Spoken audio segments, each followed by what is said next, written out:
मुकुटमणि शास्त्र के रूप में उसकी ख्याति है। सबसे सर्वश्रेष्ठ शास्त्र के रूप में श्रीमद् भागवतम को कहा जाता है। कारण क्या है? किसी भी विषय वस्तु को जानने के लिए शास्त्र में 10 प्रकार के प्रमाण दिए जाते हैं। किसी भी विषय वस्तु को जानने के लिए शास्त्र में 10 प्रकार के प्रमाण दिए जाते हैं। सबसे पहला प्रमाण कौन सा है? सबसे पहला प्रमाण है प्रत्यक्ष प्रमाण। प्रत्यक्ष प्रमाण किसको कहते हैं? जो मैं आंखों से देख पा रहा, पर आंखों की देखी गई वस्तु असत्य भी हो सकती। आंखों से आपने किसी चीज को देखा है, जरूरी नहीं है कि आंखों से जो देखा बिल्कुल ठीक ही देखा हो। हमारे महाराज जी इसके लिए एक उदाहरण देते थे। कहीं पर वो चावल की भिक्षा करने गए, तो एक आदमी छोटे से बच्चे को बैंत से मार रहा था, सोटी से, बहुत बुरी तरह मार रहा है। हमारे महाराज जी ने देखा, रहे ये क्या कर रहा है, छोटा सा बच्चा, तो इतना बड़ा व्यक्ति उसको मार क्यों रहा है? बाहर से क्या दिख रहा है? अन्याय हो रहा है। अरे क्यों मार रहे हो उसको? बोले तुम्हारी दुकान से कुछ चुरा लिया इसने क्या? बोले नहीं नहीं, चुराया नहीं। क्यों मार रहे हो? क्या इसका अपराध है? तो महाराज जी मेरा ही बेटा है। बोले आपका ही बेटा है? अपने बेटे को इतने निर्दयता से कौन मारता है? अरे बोले हम सारा जीवन चाय बेच करके हमने बिता दिया। उसकी पत्नी भी आ गई। बोला कि हम कोशिश कर रहे हैं कि ये पढ़ जाए, पढ़ता नहीं है।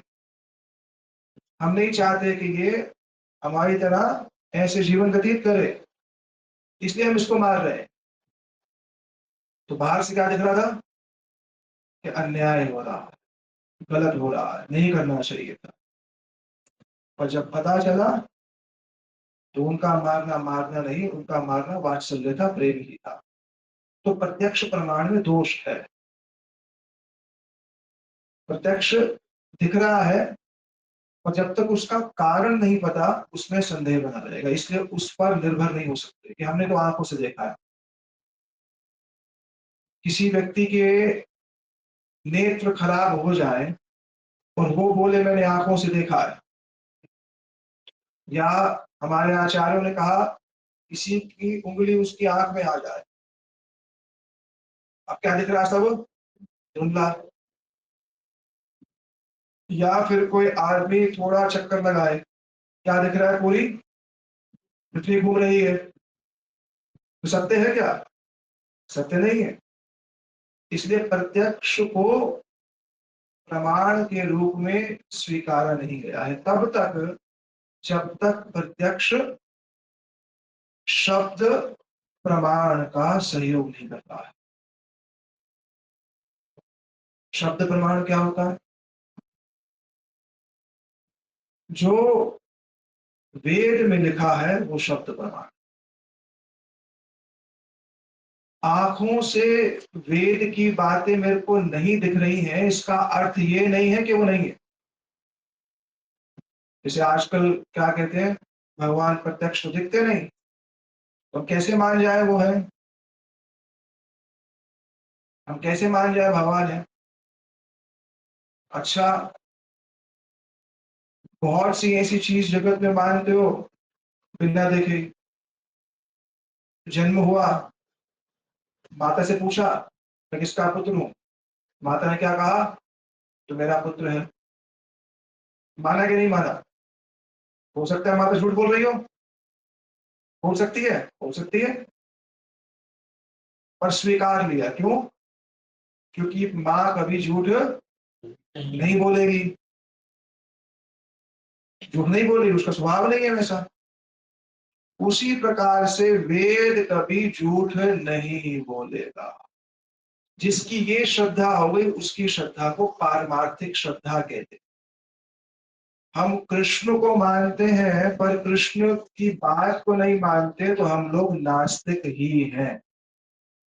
हम लोग नास्तिक हैं, आस्तिक नहीं कहलाएंगे।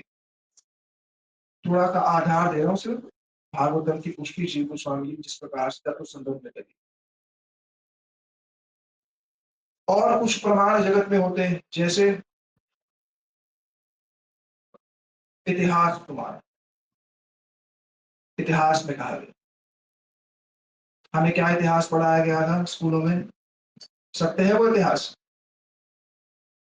हमें जो स्कूल में इतिहास पढ़ाया गया, उस इतिहास पर हम निर्भर हो सकते हैं? अभी तक तो थे, पता ही नहीं था। आप आपके समझ में आ रहा है?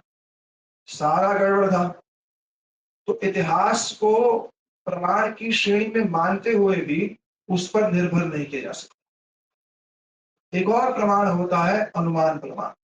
प्रमाण शब्द समझते क्या होता है? एविडेंस। किसी भी चीज को स्थापित करने के लिए एविडेंस की आवश्यकता है। कपोल कल्पना नहीं, कुछ भी बस कह दो। आजकल सारे कथावाचक प्राय कपोल कल्पित बातें करते, सारे कपोल कल्पित बातें। उस कारण धर्म की दुर्गति में भी उनका बहुत बड़ा हाथ है। व्यासपीठ पर बैठने पर भी कपोल कल्पित बातें कहने से धर्म की जितनी हानि होती है, उतनी व्यासपीठ पर नहीं बैठने से नहीं होगी। ना बैठो से अच्छा। किसी व्यक्ति को गलत दिशा में ना भेजो अगर रास्ता नहीं पता तो। एक और प्रमाण बताया गया, अनुमान प्रमाण। प्रमाण माने जिसमें कोई भूल नहीं। मैंने कुछ देखा, आपने कुछ देखा, सबने अलग अलग एक ही वस्तु को अलग दृष्टिकोण से देखा, पर हम सबकी बातें जो हम अलग अलग देख रहे हैं, इसको हम प्रमाण नहीं मानेंगे। हो सकता है मेरे देखने में भूल हुई हो सकता है मेरे नेत्रों की ज्योति ठीक नहीं है, हो सकता है मैं निद्रा में था उस समय, मैं नींद में था, मैंने कुछ देख लिया। हो सकता है रस्सी पड़ी है, मैंने क्या मान लिया? सर्प है। अंधेरे में अपने घर में भय लगता है व्यक्ति को। अंधेरा हो जाए, अपने घर में डर रहा है।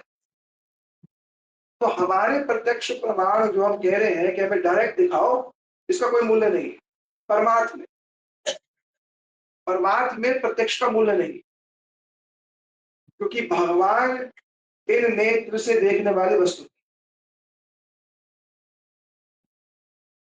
पर प्रत्यक्ष दिखते हैं कब? जब कोई शब्द मान लेगा तो प्रत्यक्ष दिखेगा। वेद को नाम मानने पर केवल प्रत्यक्ष का आश्रय लेगा तो भगवान नहीं मिलेंगे, और शब्द का आश्रय ले लेगा तो प्रत्यक्ष दिख जाए। सहज बात है इतनी, जीव गोस्वामी तत्व संदर्भ में आरंभ में बता रहे हैं, केवल आधार देकर के मूल विषय पे जाओ। एक और प्रमाण बताया, अनुमान प्रमाण। दूर से एक पहाड़ दिख रहा है,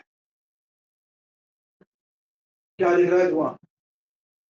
क्या कह दिया? आग लगी होगी। क्या कह दिया? आग लगी होगी।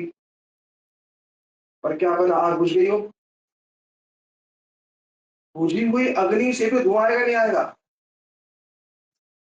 तो ये अनुमान है कि भाई हो सकता है ऐसा। ये हो सकता वाली बात चलती नहीं परमात्मा। ऐसा भी हो सकता है, कुछ भी कर लो भगवान मिल जाएंगे। इस ये सब अनुमान के अंतर्गत आ रहा है। अच्छा, बॉम्बे उस तरफ है, दिल्ली की ओर चल लो, हो सकता है आ जाए। आएगा? विपरीत दिशा में बॉम्बे, तो क्या बोले? दिल्ली की ओर चल लो, आ ही जाएगा कभी तो। जगत में अनुमान से काम चल जाएगा। मैं आपको बोलूं, आप बोलो मेरे को मेरे घर में आना है, आप बोलो दिल्ली में घर है मेरा, आ जाओ। कैसे? घर से लेफ्ट लो तो चलते रहो, फिर आ जाएगा। अनुमान लगा लो। तो ये अनुमान भी कारगर नहीं है। ये अनुमान है कि भाई हो सकता है। एक और प्रमाण कहते हैं आर्ष प्रमाण। आर्ष माने ऋषि, एक ऋषि अलग बात कहता, दूसरा ऋषि अलग बात कहता, तीसरी अलग बात कहता। ऋषियों के मतों में भिन्नता है कि नहीं? भिन्नता है। तो ऋषियों के अगर अलग अलग अलग मत होंगे और ये नहीं पता कि इसका सामंजस्य क्या है, तो भी सही पहुंच पाएंगे? नहीं पहुंच पाएंगे। एक और प्रमाण मान लिया अर्थापति न्याय। अर्थापति न्याय मतलब, यार ये व्यक्ति को मैंने कभी खाते हुए देखा, कभी ये फिर भी बड़ा मोटा है,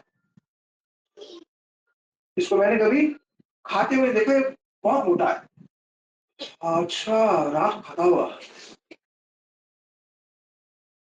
सुबह नहीं खाता, बस लगा लिया अंदाजा। तो ये जितनी भी सारी बातें हैं, ये परमार्थ के राज्य में बहुत मिलेंगी आपको, अलग अलग। हमारे गुरु जी ने कहा, तुम्हारे गुरु जी ने कहां से कह दिया, कहां से कहा? बस अब वो या तो अनुमान होगा या उसकी कल्पना होगी, इन्हीं में से ही कुछ होगा।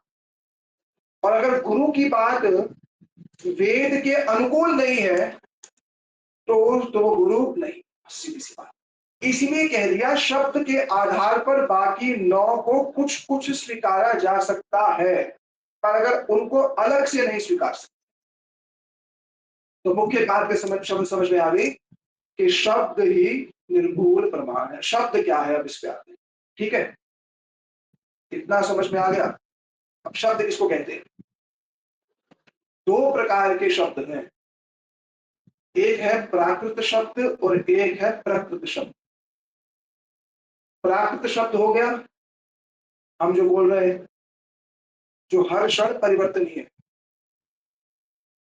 आधा घंटा किससे प्रेम की बात करी, हे केशव एक गिलास पानी लेकर के आओ, वो सामने मेरी किताब पड़ी है, शाम हुई एक गिलास पानी ले आ, अब मिलता नहीं। सुबह झूठ आ रहा था, क्या बोल रहा था, ओ साक्षात श्रवण कुमार हमारे घर आ गया। शाम हुई, अब हिल लिया, बैठा हुआ लेकर गया, है दुष्ट। जो 2 घंटे पहले श्रवण कुमार था, 2 घंटे बाद क्या हो गया, दुष्ट। इसलिए प्राकृत शब्द का मूल्य नहीं, ये हर क्षण बदल रहा है, ये स्थिर नहीं है। घोड़े के ऊपर एक आदमी घुड़सवारी कर रहा है, उसको सुख मिल रहा है ना, उसको क्या मिल रहा है, सुख मिल रहा है। और घोड़े को, घोड़ा सुखी है? घोड़े के ऊपर एक आदमी घुड़सवारी करे तो घोड़े को सुख मिलता है कि नहीं? नहीं मिलता। जो व्यक्ति है उसको मिल रहा है। तो ऐसी चीज जिससे एक को लाभ हो दूसरे को हानि हो, उसको प्राकृत कहते हैं। ऐसी कोई भी क्रिया, ऐसे कोई भी शब्द जो एक को बहुत प्रिय लगे और दूसरे लगे, एक से उसका लाभ हो और दूसरे से कोई लाभ ना हो, उसको कहते हैं प्राकृत शब्द, जगत के शब्द। फिर एक होता है प्रकृत शब्द, माने शब्द की परिभाषा है, एक ऐसी वस्तु जिसको जान करके सभी सुखी हो सकते हैं। एक ऐसी वस्तु, एक ऐसा ज्ञान जो सब लोग प्राप्त कर सके, एक ऐसी वस्तु जिसको जान करके सभी सुखी हो सके, और एक ऐसी वस्तु जिसको प्राप्त करके सब परम आनंदित हो सके, उसको कहते हैं शब्द।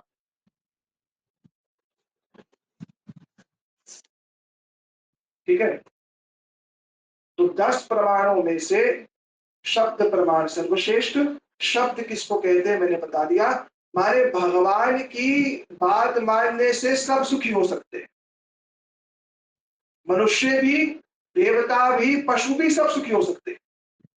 भगवान की प्राप्ति से सभी सुखी होंगे, ऐसा नहीं एक व्यक्ति होगा दूसरा नहीं होगा। भगवान सभी के प्रिय है, एक दो के नहीं होंगे। अगर एक दो के होंगे तो वहां पर पक्षपात हो जाएगा। जो सबके प्रिय हो और सबके प्राप्य हो, माने सब उनको प्राप्त कर सके, जिसके माध्यम से उनको प्राप्त किया जाता है, उसको शब्द कहते हैं। ठीक है, अब ये शब्द की परिभाषा तो हो गई। इसीलिए ही जब शब्द कहते हैं तो शब्द के अंतर्गत या शब्द का जो रूप इस जगत में प्रकट होता है वो होता है वेद। शब्द इस जगत में वेद के रूप में प्रकट होता है। फिर वही वेद आगे आप सब प्राय जानते ही हैं, एक ही वेद को चार भागों में विभाजित किया व्यास जी ने, पुराण इत्यादि लिखे, और उसके पश्चात श्रीमद् भागवत जी का मूल, उसको अमर पुराण कहा गया। तो प्रमाणों में जो सर्वश्रेष्ठ प्रमाण वो शब्द, शब्द है जो सबको प्राप्त हो जाए, जिसको जान करके सब सुखी हो जाए, जहां पर जाति, रूप, कुल, योनि का कोई फर्क ना हो, वो शब्द है। वो शब्द क्या है? वेद। और उस वेद का भी पका हुआ फल श्रीमद् भागवत।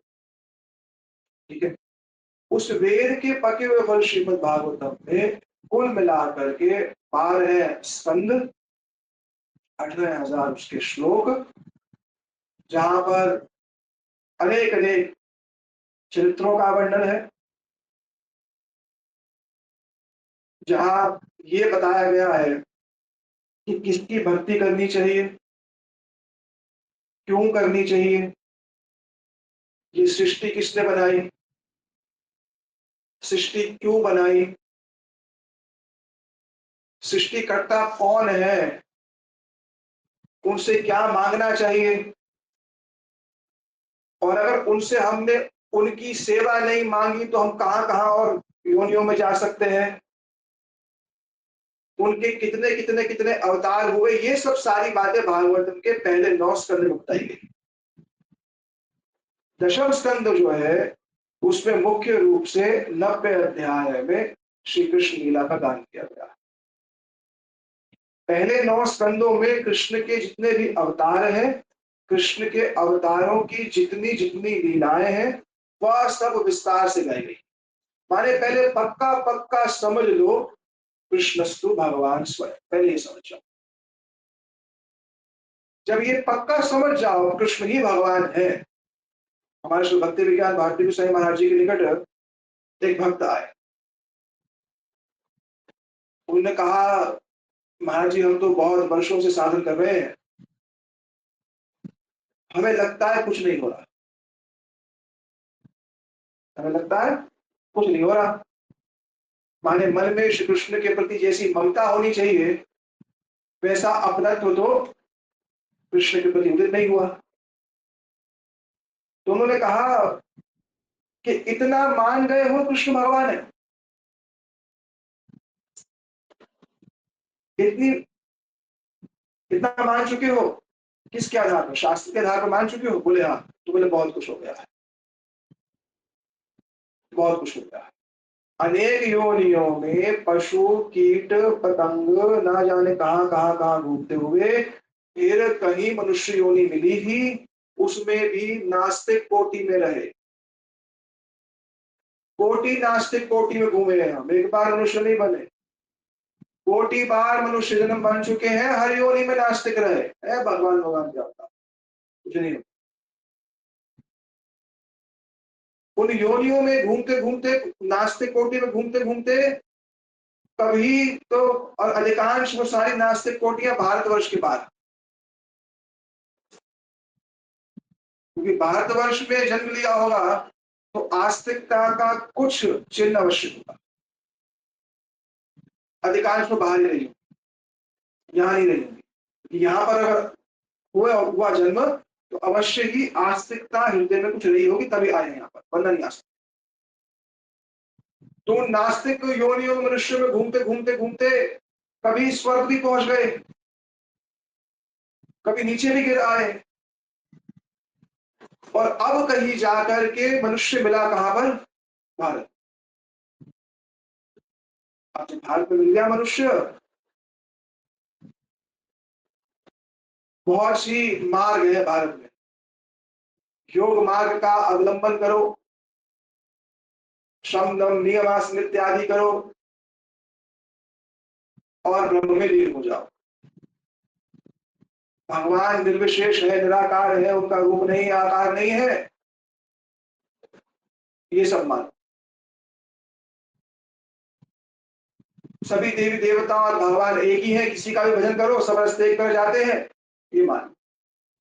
ऐसे भी कितनी बार घूम चुके हम।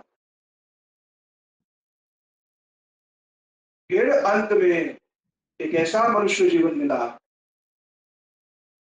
बहुनाम जन्म नाम ते ज्ञानवानम में प्रपद्यन्ते वासुदेवम सर्वमिति स्वमात्मा सुदुर्लभ। भगवान गीता में कह रहे हैं, कोटि जन्मों के बाद अब कहीं जाकर कुछ विश्वास आया कि वासुदेवम सर्वम इति, कृष्ण ही सब कुछ है। और इतना अगर हो गया है किसी का, अभी भगवान मिले नहीं है, इतनी भी अगर किसी की श्रद्धा हो गई है कि चलो मेरे को भगवान नहीं मिले भगवान, पर कम से कम मैं यहां तक आया हूं, तुम्हारे महाराज जी ने कहा बहुत कुछ हो गया है, बहुत कुछ हो गया है। इसे सहज नहीं मानना, क्योंकि कृष्ण का भजन प्राय लोग करते नहीं, और कृष्ण का भजन कृष्ण के लिए तो प्राय लोग करते नहीं। रुक्मणी जी के साथ श्री कृष्ण का संवाद हो रहा, रुक्मणी जी को कहा श्री कृष्ण ने, समुद्र शरण अभियांति, अरे हम तो भाग करके समुद्र की शरण ले ली, आपने क्यों हमसे सेवा किया? हम तो रुक्मिणी जी को कह रहे विवाह हो गया है, बच्चे हो गए हैं, सब हो गया है, एक निकांत में कह रहे हैं अरे आपने हमसे विवाह क्यों किया? आप किसी बात कह रही है, ऐसी बात कह रहे हो आप? बोले क्यों? अरे बोले जरासंध पीछे भाग रहा था, हम भागे प्रमर्शन पर्वत के ऊपर और हमने समुद्र में छलांग मार दी, और भाग करके समुद्र के बीच रहते हैं हम डर के, ऐसे डरपोक लोगों से शादी क्यों की तुमने? कृष्ण कह रहे समुद्र ज्ञान की शरण, हम तो समुद्र की शरण ले ली, और प्राय सीदंती न योषिता, और हमसे आज तक कोई भी स्त्री पसंद नहीं हुई, हम तो स्त्रियों को दुख देने के लिए पैदा हुए। ठाकुर जी के वाक्य है ये, प्राय सीदंती योषित, योषित वर्ग जो है, जो स्त्री वर्ग जो है वो हमसे दुखी रहता है हमेशा। बात सत्य भी है, बात सत्य भी है। नानंद सोनु षडभंग सौरभ, और उदासीन है हम। हाँ, कह रहे निष्किंचनो अहम और निष्किंचन प्राय जनप्रिय ना भजंती मम, हम निष्किंचन है, हमारे पास तो कुछ है ही नहीं, समुद्र के बीच में बैठे हुए हैं, और जो हमको भजने वाले भी होते हैं वो भी ऐसे ही है। क्यों नहीं करते आपका भजन? बोले आप किसी को संसार देते नहीं, लोगों को संसार चाहिए, आप देते नहीं हो। गीता में बोला भगवान ने बात, कांक्षते ही लोके यजन्ते यज्ञ भारता, क्षिप्रम ही मानुषम लोके सिद्धि भवती। भगवान ने बोला हे अर्जुन, लोग मेरी उपासना इसलिए नहीं करते क्योंकि मैं जगत की वस्तु नहीं देता, और जगत के लोग मेरा भजन किस लिए करना चाहते हैं? जगत की वस्तु के लिए, इसलिए वो मेरे भजन में टिकते ही नहीं, भाग जाते हैं। सीधी सी बात है,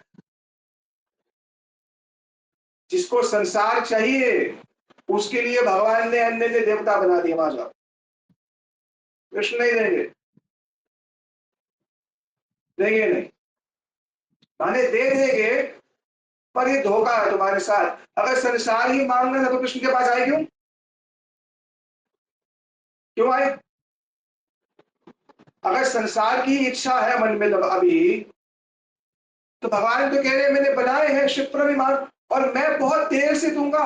क्षिप्र विमानुषम लोके, तुम्हारी इच्छा वो जल्दी पूरी करेंगे, वहां जाओ। अच्छा ठीक है, थैंक यू, खत्म, हाँ संबंध खत्म। इसीलिए उनकी उपासना ज्यादा है। गीता में भगवान स्पष्ट बोल रहे हैं, वांछन्ते कर्मणा सिद्धि क्षिप्र विमानुषम लोके। जो अपने जगत का वस्तु चाहते हैं ना, मैं जल्दी नहीं देता। फिर अब उनके पास जा रहे जो कह ही रहे मैं देता नहीं जल्दी, वो तो इस विचार में है जो तुम्हारे पास है वो भी ले लूं।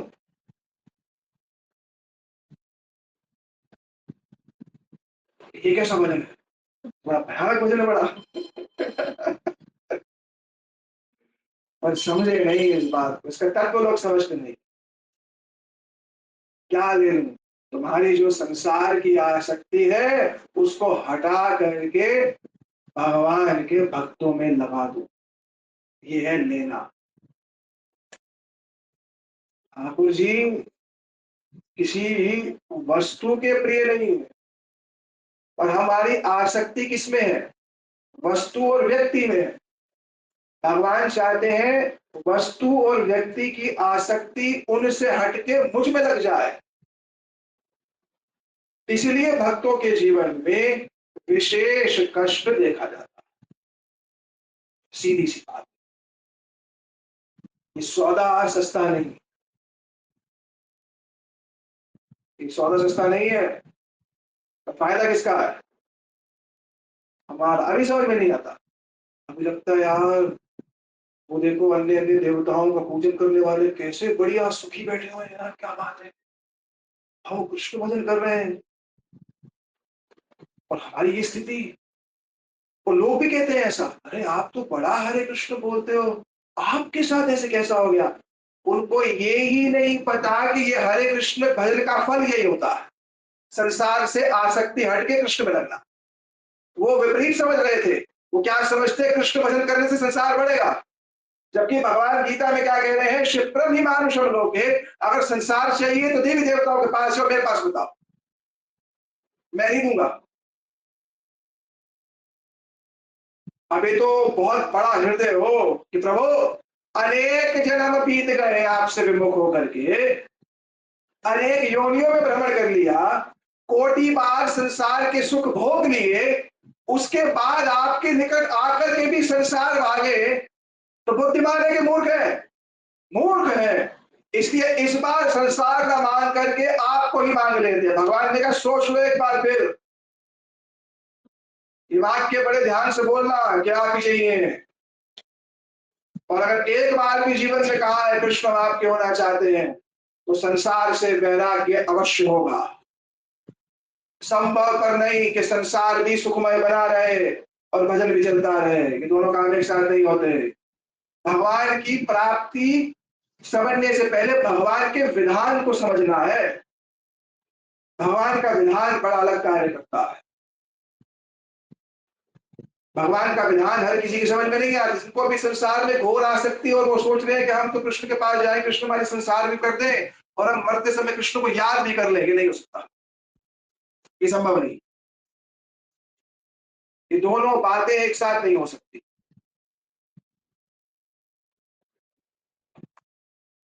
तो 9 स्कंद में पूर्ण रूप से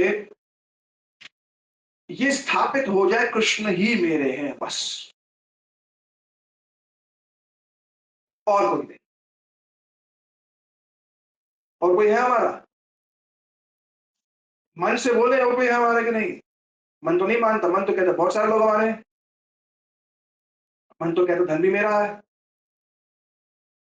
मन तो कह रहा है ये परिवार भी मेरा है। मन तो कह रहा है कि नहीं कह रहा है इस बात को? कह रहा है। तो मन से ये समझ जाए मेरा आपके अतिरिक्त और कोई नहीं। और ये एक जन्म में होना कठिन। और इसको प्राप्त करने के लिए कि आपके अलावा मेरा कोई नहीं है, जीवन में विपरीत और प्रतिकूल परिस्थिति आएगी ही आएगी। द्रौपदी जब हाथ उठाए तब ही श्री भगवान आए, उससे पहले नहीं आएंगे। भगवान से प्रेम करना सहज नहीं उन लोगों के लिए जो अभी चाहते हैं हम यही रचे पचे रहे, उनके लिए तो नहीं। सीधी सी बात है। तो एक तो ये पक्का समझ में आ जाए कि भगवान ही मेरे और भगवान के अतिरिक्त और भी मेरा नहीं। इसको समझाया गया। और वो भगवान कैसे हैं? परम शक्तिशाली। इसलिए उनके अवतारों के विषय में बताया गया। नरसिंह रूप में प्रकट हो रहे हैं, वराह रूप में प्रकट हो रहे हैं, श्री वामन देव रूप प्रकट हो रहे हैं, श्री नरसिंह देव के रूप में आकर के आपको आश्वासन दे रहे हैं कि मैं हूँ। श्री वराह देव के रूप में आकर कह रहे हैं अगर आपका संसार पूर्ण रूप से, आपका मन अगर संसार में पूर्ण रूप से डूबा भी हुआ है, तो मैं अपनी नासिका के अग्रभाग पर जैसे पृथ्वी को उठा रहा हूं, ऐसे तुम्हारे डूबे हुए मन को भी संसार से मैं उठाऊंगा।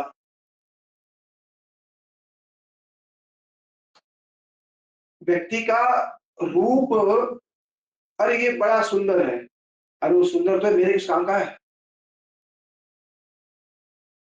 कृष्ण बड़े सुंदर है, इससे काम चलेगा नहीं। वो प्रभु है, पहले ये समझना पड़ेगा। पहले ये पक्का समझना पड़ेगा कि वो प्रभु है, वो सर्वशक्तिशाली है, सर्वशक्ति समन्वित है, राग का भक्ति पीछे आएगी। पहले ये पक्का विश्वास हो जाए है कि एक भय का एक भाव भी हृदय में ना रहे, तब हृदय में राग उत्पन्न होगा। इसको समझाने के लिए ये 9 स्कंद बताए गए। और इसलिए इस यात्रा को कुछ 2-4 जन्म लगते हैं प्राय। भगवत प्राप्ति की जो यात्रा है, दीक्षा इत्यादि होने के पश्चात कुछ 2-4 जन्म लगते हैं, प्राय लगते हैं। वैष्णव बन गया है, तिलक कंठी पहन ली है उसने, अंतर्मन से उसको समझ में आ गया है कि भाई मैं प्रभु का हूं, उसकी प्रतीति नहीं है, भजन करने का वैसा बल नहीं है अभी मन में, पर शुरुआत हो गई है। तो उस स्थिति तक आने के लिए गुरु जी कहा करते थे 3-4 जन्म प्राय लगते हैं। इसका अर्थ नहीं सबके लगे, ऐसा नहीं, सभी 3-4 जन्म बिताएंगे ऐसा नहीं। इसीलिए कहा जाता है इस जीवन में वैष्णव के प्रकारेण वैष्णव बन जाओ बस, तो कम से कम विष्णु भक्तों के निकट ही अगला जन्म तुम्हारा होता है। 9 स्कंद में अनेक अनेक बात कही, दशम स्कंद आरंभ हुआ। सुखदेव जी ने संक्षेप में ही श्री कृष्ण लीला कह दी। परीक्षित जी ने कहा मैं तो इतने दिवस तक इसी क्षण की प्रतीक्षा कर रहा था कि आप कृष्ण लीला का विस्तार करें, आप तो 4 श्लोकों में कह करके आगे बढ़ रहे थे। श्री परीक्षित जी ने कहा, जो ये बात की सुखदेव गोस्वामी पाद ने कहा, मैं देख रहा था सुनने में कितना इच्छुक है, मैं तो कह दूं सारी बात, सामने वाला सुनने वाला ना हो तो, पर आप सुनना चाहते हो तो कृष्ण का जन्म, कृष्ण के जन्म के पश्चात कृष्ण ने किन किन किन किन असुरों का उद्धार किया, एक एक असुर कौन कौन से अनर्थ का प्रतीक है। पूतना कपटता का प्रतीक है, पूतना अप्रामाणिक गुरु का प्रतीक है। जो सचता तो है ऊपर से गुरु, अंदर से है गरु। ऊपर से क्या है? गुरु है। वो क्या कहता है? मेरी ही पूजा करो, मेरी ही आराधना करो, गुरु का ही चित्र घर में है, ठाकुर जी का चित्र नहीं है। वो किसको लग रहा है? गुरु को लग रहा है, भगवान को भी मतलब नहीं उससे। ये हो रहा है कि नहीं हो रहा? ये सब जगह हो रहा है। गुरु का ही चित्र इतना बड़ा हो गया, तो भगवान वाह, गुरु भगवान के बीच में खड़ा निधिवार नहीं है, माध्यम। वो बात दूसरी है, जब प्राप्त करा देता है तो वही सर्वस्व हो जाता है। वो शिष्य सर्वस्व मानता है, गुरु नहीं माना। फिर शक्टासुर को मारा। शास्त्र का सारा भार सर पे ले लिया, पर इतना समझ में नहीं आया कि भगवत भजन ही सर्वश्रेष्ठ है। हम सारे रील जानते हैं, करते क्या हो, करते कुछ नहीं है। तो ये शकट का रूप है। क्या करते हो? हम सबकी बात सुनते हैं। हम तो सारा दिन सुनते ही रहते हैं। ऐसे लोग हैं कि नहीं? हम तो सब जगह जाते हैं। आप करते क्या हो? करते कुछ नहीं है। सुनती सबके हैं। इसको भी सुनेंगे, इसको भी सुनेंगे, उसको भी सुनेंगे। जो सामने आ जाए, जिस सभा में जाएंगे वैसे हो जाएंगे। भगवान का रूप नहीं है, निराकार है, उनका आकार नहीं है, ये वो है, उस सभा में गए, हाँ हाँ हाँ हाँ हाँ, वाह वाह वाह, क्या बात।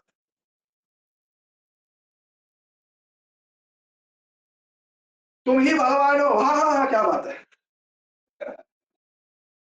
जिस सभा में जाते वैसे हो जाते। ऐसे लोग हैं कि नहीं? स्कूल में गए, आज मेरा मन है मैं 8th स्टैंडर्ड में बैठूंगा, वो चला गया 8th में। कल गया, यार 9th में बैठ देखो कैसा है।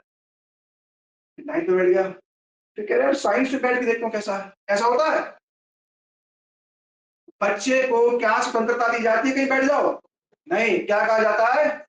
पहले सिलेक्ट कर लो कौन सी स्ट्रीम लेना चाहते हो। वो ये बोले मैं नहीं कर रहा। अब जब आप पढ़ा सब रहे हो स्कूल में, तो मेरी मर्जी में जा बैठू। फीस सबकी बराबर है, मेरी मर्जी में आज यहाँ बैठ लो, कल वहां बैठ लो, मेरे पैसे तुम्हारे पैसे थोड़ा है। पैसा भी हमने और पढ़े भी तुम्हारे हिसाब से। बोल तुम बाहर निकलो, बोल तुम बाहर निकलो यहाँ से। पहले सिलेक्ट कर लो क्या पढ़ना चाहते हो। इसलिए पहले लक्ष्य निर्धारित होता है। चलते पीछे हैं, घर में बैठे हैं, चलो कहाँ चले? अरे वो नीचे उतर के देख लेंगे, गाड़ी स्टार्ट कर लेंगे। चलो चलो चलो चलो चलो, ये पैक करो, वो पैक करो, कहाँ जा रहे हैं वो नहीं पता। तो जब गाड़ी जब मोड़ लेंगे जाना नहीं, ऐसा होता है कि नहीं होता? सारा घर का सामान पैक करा दिया, सब कुछ कर दिया, बोले कहाँ जा रहे हैं? नहीं नहीं, जहां मन करा मोड़ लूंगा। तो बोले फिर तुम अकेले ही जाओ, पहले बताओ कहाँ जा रहे हैं। लक्ष्य पहले निर्धारित होगा। दिशा और दशा जो होती है, वो दिशा के आधार पर होती है। अगर दिशा ही ना पता हो तो दशा क्या होगी? इसलिए 9 स्कंदों में भरपूर रूप से समझाया गया कृष्ण ही भगवान। दशम में जब शक्तासुर का वध किया, तो शक्तासुर क्या है? शास्त्र के भार के समान। सारा शास्त्र पढ़ लिया, किसका भजन करना है ये समझ में नहीं आया। पूरी भागवत सुन ली, क्या करना है ये पता नहीं। कौन है भगवान ये नहीं पता, सुन लिया बस। तो शास्त्र का भार है। तीसरा है तृणाव्रत, तर्क का प्रतीक है। तर्क के आधार पर भगवान को स्थापित करो। तर्क के आधार पर करो भगवान को स्थापित, संभव बन नहीं। तो ऐसे असुरों का वध किया, करते करते करते, क्योंकि हमने हमारे केवल 20 अध्याय हमने पढ़ ले। अक्रूर जी की यात्रा, ब्रज यात्रा से जब कंस ने सारे असुर भेजे के करके ना, तो जितने भी असुर आते वो ब्रज में तो आते, वापस नहीं जाते। तो कंस भी विचार कर रहा है, मैं भी देख कर गया हूं कभी वहां पर क्या होता है। कंस ने कहा यार ऐसी क्या बात है भैया, सब लोग जाते को वापस नहीं आता। तो एक दिन कंस खुद आ गया। कंस ने कहा मैं खुद जाता हूँ। वही मेरे सारे अनुचर जाते वापस नहीं आते। ब्रज की सीमा में प्रवेश किया, एक गोपी गोबर कंडे बना रही थी। कंस तलवार लेकर के वीर रस का आस्वादन करने के लिए प्रवेश कर रहा था। गोपी ने कहा इधर आ। अरे इधर आ, मुझसे ऐसे कौन बात करता है? बोले कहा जा रहा है? बोले मैं भोजपति, मेरी मेरी ये दशा। बोले क्या कर रखे तूने? बोले बैठ यहाँ पर। बिठा दिया कंस को। वो गोपी कंडे बना रही थी, वो कंस गोपी के प्रभाव से कंडे बनाने लग गया। थोड़ी देर में कह रहे मैं क्या कर रहा हूँ, तो छोड़ कर चला गया वापस। ये कैसा होना चाहिए? बोले इस चक्कर में कोई वापस नहीं आता। कंस की भी स्थिति हो गई। असुर एक एक करके कंस ने भेजे। अब मधुमंगल ने कहा श्री कृष्ण को, नाम पड़ गया गिरधारी, नाम पड़ गया वंशीधारी आपका, ये सब नाम मेरे भी हो सकते थे। मधुमंगल ने कहा ये सब नाम मेरे भी हो सकते थे, मेरे को अवसर दे दे तो पूतना को मैं ही मार देता, मेरे को अवसर दो तो मैं मारता। तो कृष्ण का अवसर तो अभी भी है। बोले क्या अवसर है? बोले कंस को भेज रहा है ऐसे देखे करके, आगामी असुर को आप मार देना। मधुमंगल लगा इसमें कौन सी बड़ी बात है, एक चीज चाहिए, दो चीज चाहिए आपसे, अपना पीताम्बर दे दो। कृष्ण का ये लो। बोले अपनी बंशी दे दो। बोले लो ये। और मोर मुकुट दे दो। ले लो। सारे चिन्ह ले लो हमारे। मंद मंद मुस्कान मुख मुख पर, मोर मुकुट धारण कर लिया मधुमंगल ने, पीताम्बर कस लिया। अब कंस ने जो असुर भेजे थे ना, अंतिम असुर भेजा केशी। केशी ने पूछा मैं मारने तो जा रहा हूं, तो दिखता कैसा है? उसने देखो यमुना पुलिस में खेल रहा होगा अपने सखाओं के साथ। वस्त्र कैसे है उसके? वस्त्र है पीताम्बर पहन रखा होगा उसने, ठीक है। मोर मुकुट धारण कर रखा होगा, अच्छी बात है। वंशी बजा रहा होगा, घुंघरा रहे उसके केश होंगे। जो ऐसा दिखे वही कौन है? कृष्ण है। अच्छी बात है भाई। कंस चला, वहां चला केशी, दूर से मधुमंगल खेल रहे श्री कृष्ण के साथ सखाओं के साथ, दूर से देखा बवंडर एक आ रहा है। मधुमंगल ने पूछा कृष्ण से ये क्या है? बोले ये तो स्वागत है। बोले स्वागत हो रहा है? बोले ऐसे ही होता है स्वागत। बोले बस कोई आंधी आ रही होगी। वो आंधी क्या थी? केशी था। केशी वहां से आया, देखा कौन है इसमें, मनमंगल बंशी बजा रहा है। केशी ने आकर के एक लात मारी, मधुमंगल 500 हाथ पीछे, सर घूम गया। बोले ये क्या है? कृष्ण का ऐसी स्वागत होता है भैया। बोले क्यों मारा मेरे को इसने? बोले इससे पूछ ले। उसने कहा मेरे को बताया तू दिखता है ऐसा। बताया ये पकड़ अपना पीताम्बर, इसी का जंजाल। बोले हमारे वस्त्र पहनोगे तो भैया ऐसे ही होता है, हमारे स्वागत वैसे ही हो जाते हैं। अब केशी सामने आया, अब कृष्ण है खड़े सामने। तो कृष्ण ने कहा केशी को, भूख लगी है? ऋषभ चक्रवर्ती बात का वाक्य पूरा, भूख लगी है? अब और क्रोध आ गया। तो कृष्ण ने अपना अंगूठा दिखा दिया केशी को, ले। और केशी का मुख खोला, उसने अपना पूरा हाथ डाल दिया। वो हाथ जिसको श्री कृष्ण चक्रवर्ती जी ने क्या अद्भुत संज्ञाएं दी, और श्री रूप गोस्वामी ने पद्यावली में उस हाथ की क्या तुलना कर, संकेत में शुरुआत कहता हूं। वो हाथ श्री कृष्ण के, जब श्री कृष्ण गिरी को धारण करते हैं, जब गिरिराज को धारण करते हैं, तो गिरिराज जी की कंदराओं से, उनके वृक्षों से जो मधु है, वो श्री कृष्ण के हस्त कमल से होता होता होता होता कहीं उनके वक्ष स्थल पर शोभा पा रहा है। माने गिरिराज जी के जो वृक्ष इत्यादि है, उनका जो मधु है, उसके हृदय में भाव है कि हमें श्री कृष्ण के वक्ष स्थल का आलिंगन प्राप्त हो जाए। तो वो मधु, पद्यावली के आरंभ में श्लोक, पद्यावली के मंगलाचरण में श्लोक है। तो मधु कृष्ण के हाथ से होता हुआ वक्ष स्थल पर शोभा पा रहा है। एक तो ये कृष्ण के हाथ की संज्ञा है। दूसरी संज्ञा दी, जब भगवान कौवल लिपिड हाथी से लड़ रहे हैं, बड़ी अद्भुत बातें हैं, उसने बता रहा था परसों को। कौवल लिपिड हाथी से जब लड़ रहे, मथुरा में प्रवेश किए है ना, तो मथुरा में प्रवेश करते ही कृष्ण ने पहले तो जाते साथ वहां का धनुष तोड़ दिया। जो धनुष शिव जी का था, पता नहीं कब से पड़ा हुआ था, वो रक्षित था सैनिकों से। कृष्ण बलदेव पहुंचे, बोले क्या हो रहा है? बोले धनुष पड़ा है। तो जो सेवक थे, रक्षक, उन्होंने कहा पीछे हटो बालक। तो भाग गए कृष्ण देखने के लिए, बोले ये क्या पड़ा हुआ है। अपने हाथ उठा लिया धनुष, और हाथ में जो ही धनुष उठाया वो टूट गया। तो हाहाकार मच गया, धनुष तोड़ दिया। उनके सैनिकों ने आकर के कहा राजा का धनुष तोड़ दिया। कृष्ण ने कहा इसमें दीमक लग गई थी, अपने आप टूट गया ये। तो बोले फालतू बातें कर तुम। बोलते राजा इसकी रक्षा नहीं करता था, मैं क्या करूं, मैंने तो उठाया, दीमक लग गई थी इसलिए वो भाग गए वहां से। सारे मथुरा में हाहाकार हो गया कि इन्होंने कंस का धनुष तोड़ दिया है। नंद महाराज जी से रात्रि को मिले दोनों, श्री कृष्ण बलदेव, जाकर के सोए नंद महाराज जी के साथ। नंद महाराज जी को बोला, नंद महाराज ने कहा क्या किया आज सुबह, मथुरा में आके साथ ही कर दिया। बोले क्या किया। बोले कंस का धनुष तोड़ा, जब तक तोड़ा बोलते दोनों सो गए। तो फर्क ही नहीं पड़ रहा क्या कर रहे हैं हम। नंद महाराज की सबसे विश्वनाथ चक्रवर्ती बात की टीका है, अद्भुत टीका है। तभी मैंने दीदी को कहा केवल 20 अध्याय कहूंगा, ज्यादा कुछ बोलूंगा नहीं।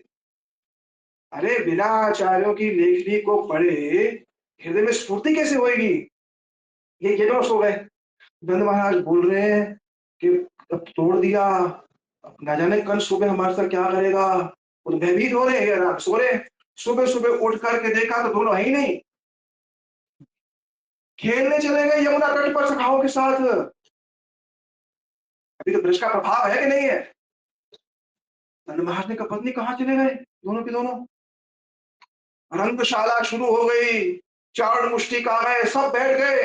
कंस ने कहा इसके लिए मैंने ये सब किया, वो कहा है, बोले ढूंढ के लाओ उनको। एक गोप को भेजा, बोले ढूंढो इनको। जाकर यमुना पुलिस में लेटे हुए हैं वहां।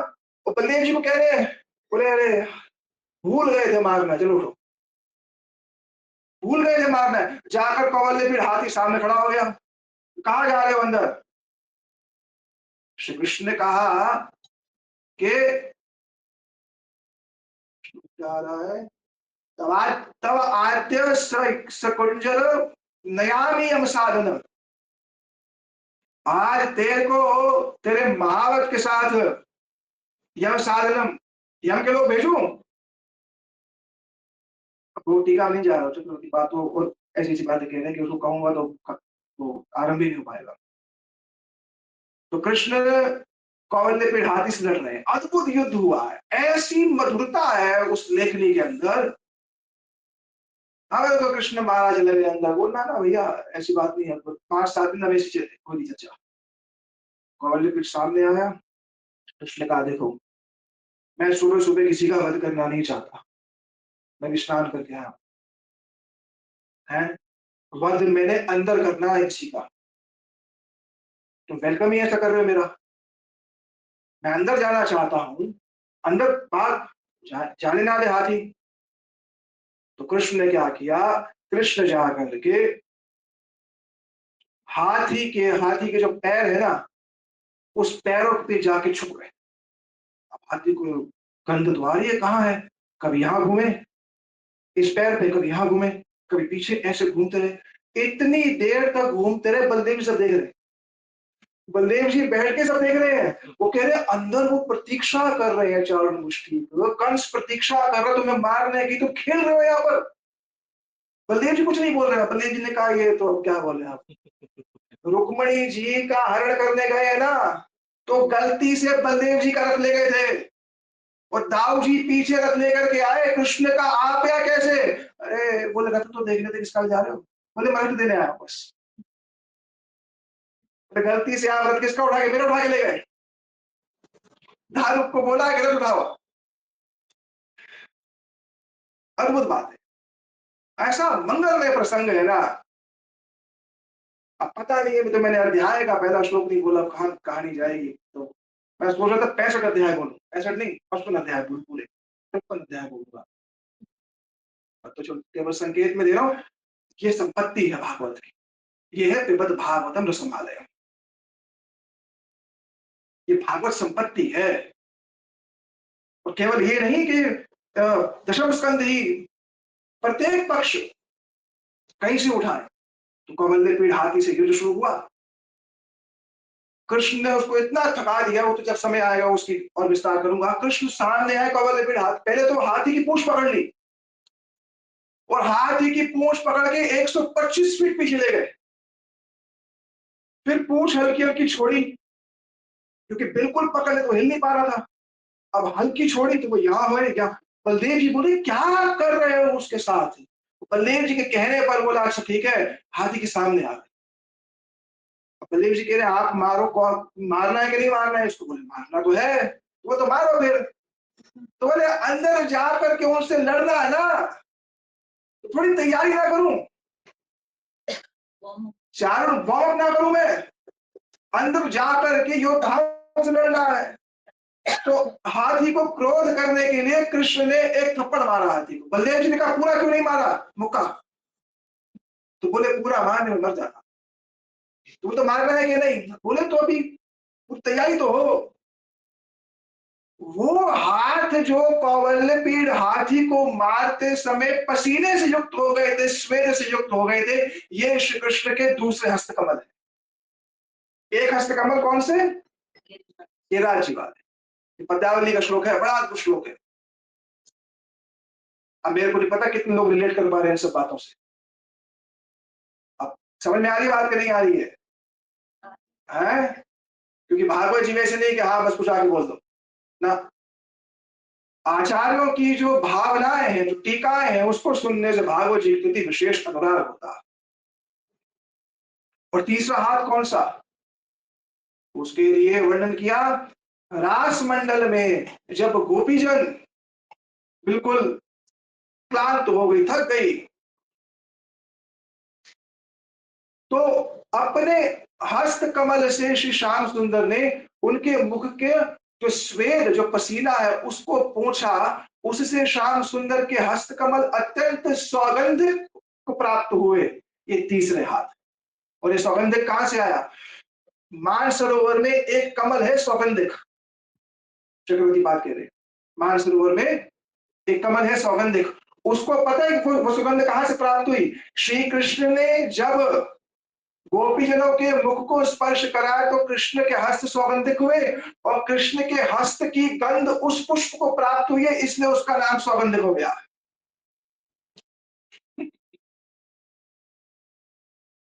तो केशी को मुख में हाथ डाला, वो अत्यंत कोमल हाथ श्री कृष्ण के, और केशी को कैसे लगे, तपते हुए लोहे के समान।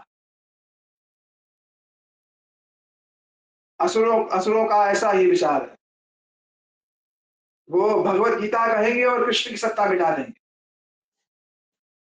क्या कहेंगे,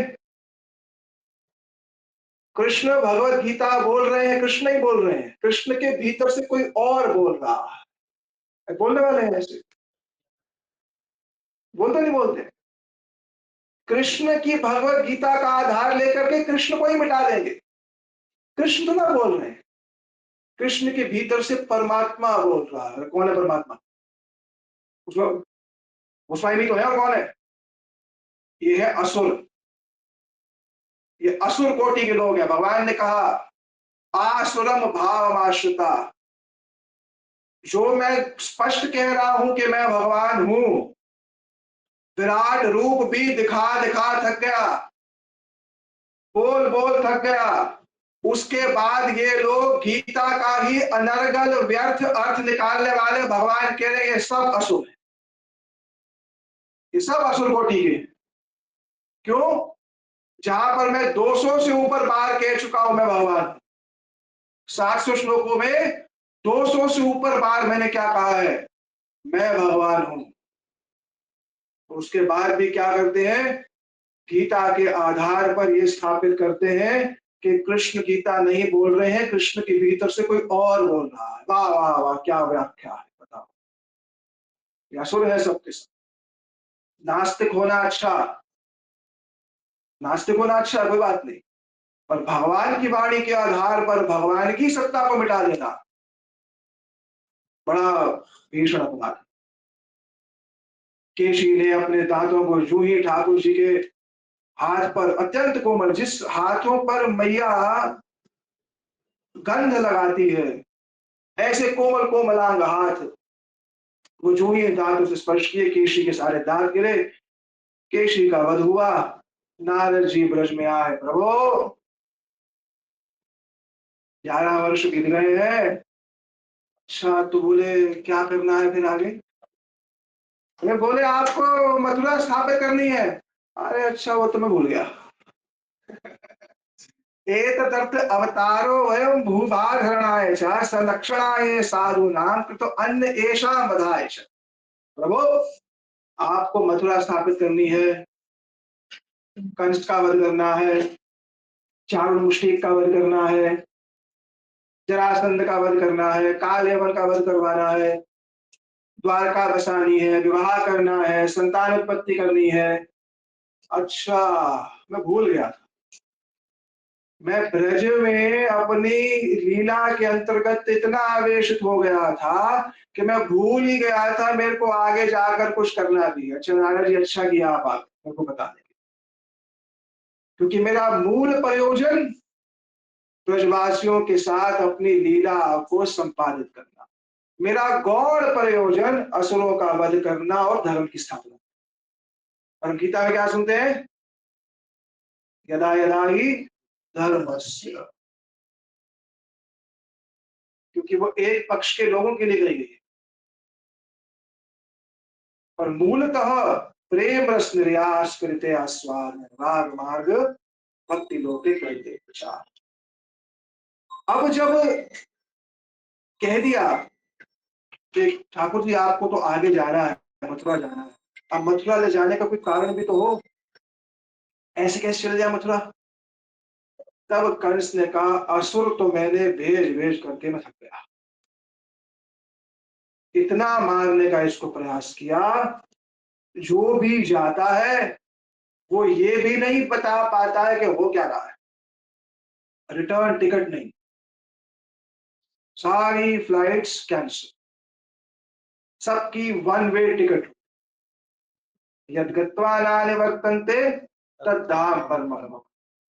ठाकुर जी ने कहा मेरे ब्रज में प्रवेश करने से पहले गीता का ये श्लोक पढ़ के आओ कि एक बार मेरे पास आओगे तो फिर दोबारा वापस नहीं जाने दूंगा मैं।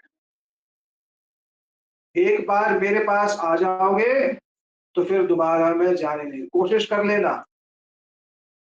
कृष्ण भजन आरंभ करके कृष्ण भजन छोड़ने का प्रयास करके देख लो, होएगा नहीं, होएगा नहीं। क्योंकि आत्मा जहां तृप्त होएगी, और एक बार भी अगर किसी की आत्मा तृप्त हुई कृष्ण भजन में, वो छोड़ेगा उसको? हो सकता है मन में आ जाए, संसार है ना, पर गुरु वैष्णव भगवान छोड़ने नहीं देंगे।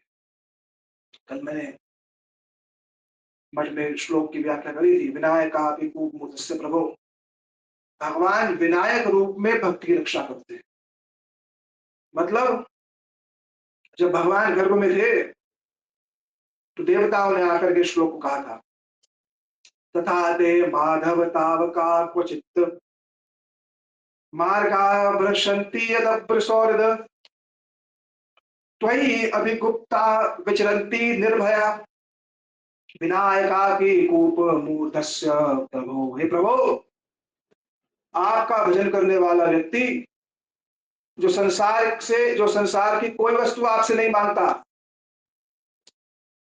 सामने है उसके संसार, सामने संसार होते हुए भी कहता है प्रभु इसमें से कुछ नहीं चाहिए मेरे को, प्रयास करता है कम से कम ना मांगू। जो स्वर्ग आदि की सुख नहीं मांग रहा, जो अष्ट सिद्धियां नहीं मांग रहा, जो मुक्ति नहीं मांग रहा, केवल और केवल आपकी प्रेम भक्ति चाहता है, ऐसा भक्त आपके मार्ग पे चलते समय हो सकता है कहीं उससे कुछ त्रुटि हो जाए, क्योंकि बहुत ऊंची यात्रा है। आपके सामने भोजन पड़ा है, वो भोजन आपके स्वास्थ्य के लिए ठीक नहीं है, पर मन में उस भोजन को खाने की लालसा हो तो वो रोकना भी कठिन हो जाता है। डायबिटीज है, मत खाओ, बड़ा कठिन। सामने है बिल्कुल, कहो कि नहीं अभी मत खाओ, ठीक हो जाना, वही कठिन है व्यक्ति के लिए। तो या तो संसार, स्वर्ग, मुक्ति, सबका परित्याग करके कृष्ण की प्रेम भक्ति, सहज नहीं।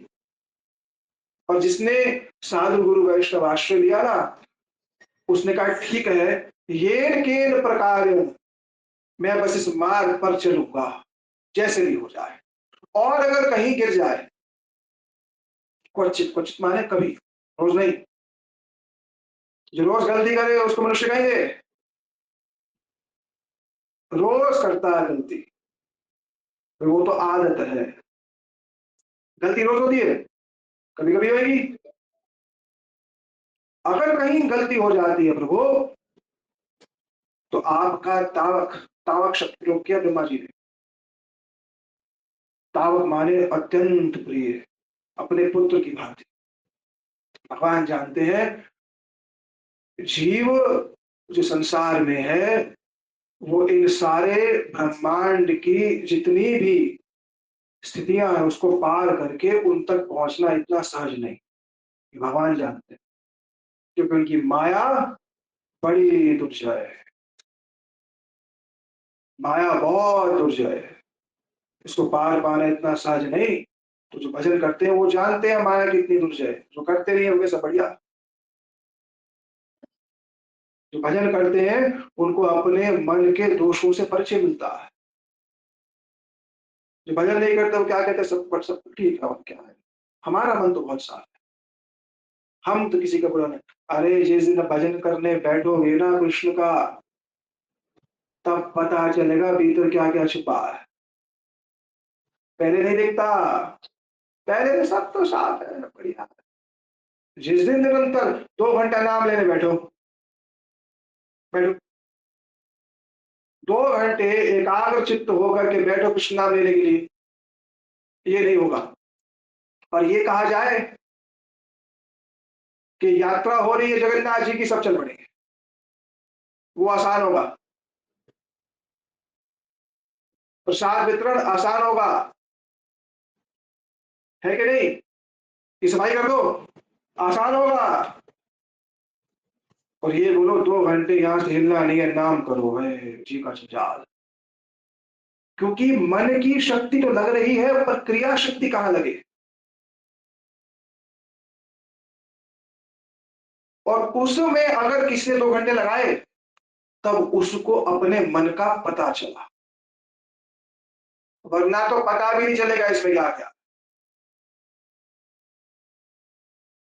इसलिए जब जो बताया जाता है वो इसीलिए ही बताया जाता है, तुम अपने मन को पढ़ लो कि कहाँ मन की स्थिति है, कहाँ राग है, कहाँ द्वेष है। ये एकांत में तो जानोगे। समूह में 50 लोग सुन रहे हैं कथा, किसी को, किसी का मन में, किसी का जाए नहीं ना मन अंदर। एकांत में जब बैठे और हरिनाम किया, देखा हर क्षण भाग रहा है, हर क्षण भाग रहा है, उससे भयभीत नहीं होना, क्योंकि पद्धति है, करना है फिर भी। तो भगवान जानते हैं जो मन इतना चंचल है उसको मुझ में लगाना सहज नहीं, पर जो अभ्यास कर रहा है भगवान उसकी सहायता करते हैं। जो अभ्यास ही नहीं करता उसकी सहायता नहीं करता। वरना अगर भगवान अपनी प्राप्ति खुद कराना चाहे, तो भगवान को अपनी प्राप्ति कराने में कुछ देर लगनी चाहिए। सबको बोले सबको मेरी प्राप्ति हो जाए, क्यों नहीं हो रहा? इसलिए नहीं हो रहा क्योंकि जहां प्रयास में कमी रहेगी, वहां पर भगवान का हृदय पिघलता नहीं। भगवान का हृदय पिघलेगा वहां जहां देखेगा कि ये सच्चाई से भजन करना चाहते हैं, चाहे इसमें दोष है, काम क्रोध से मुक्त नहीं है, पर काम क्रोध से मुक्त होना चाहता है। काम क्रोध से मुक्त होकर के थोड़ा ना भजन करेगा, काम क्रोध से युक्त है, पर चाहता है कि मुक्त हो जा, तब भगवान उसकी सहायता करते हैं। और ऐसा व्यक्ति अगर मार्ग से कुछ भ्रष्ट भी हो जाए, तो भगवान विनायक रूप में आकर के, विशेष रूपे विनायक इति विनायक, आकर के उसकी रक्षा करके मार्ग उसको फिर ले आते हैं। इसलिए भक्ति करने वाले व्यक्ति का कभी नाश नहीं। काल भी जो है भक्ति की क्रियाओं को नाश नहीं कर सकता। काल सब ले लेगा, रूप सौंदर्य यश संपत्ति जो भी कमाया है सब समाप्त। पर अगर भक्ति ही है कभी समाप्त होगी नहीं। मात्र पानी बोतल है।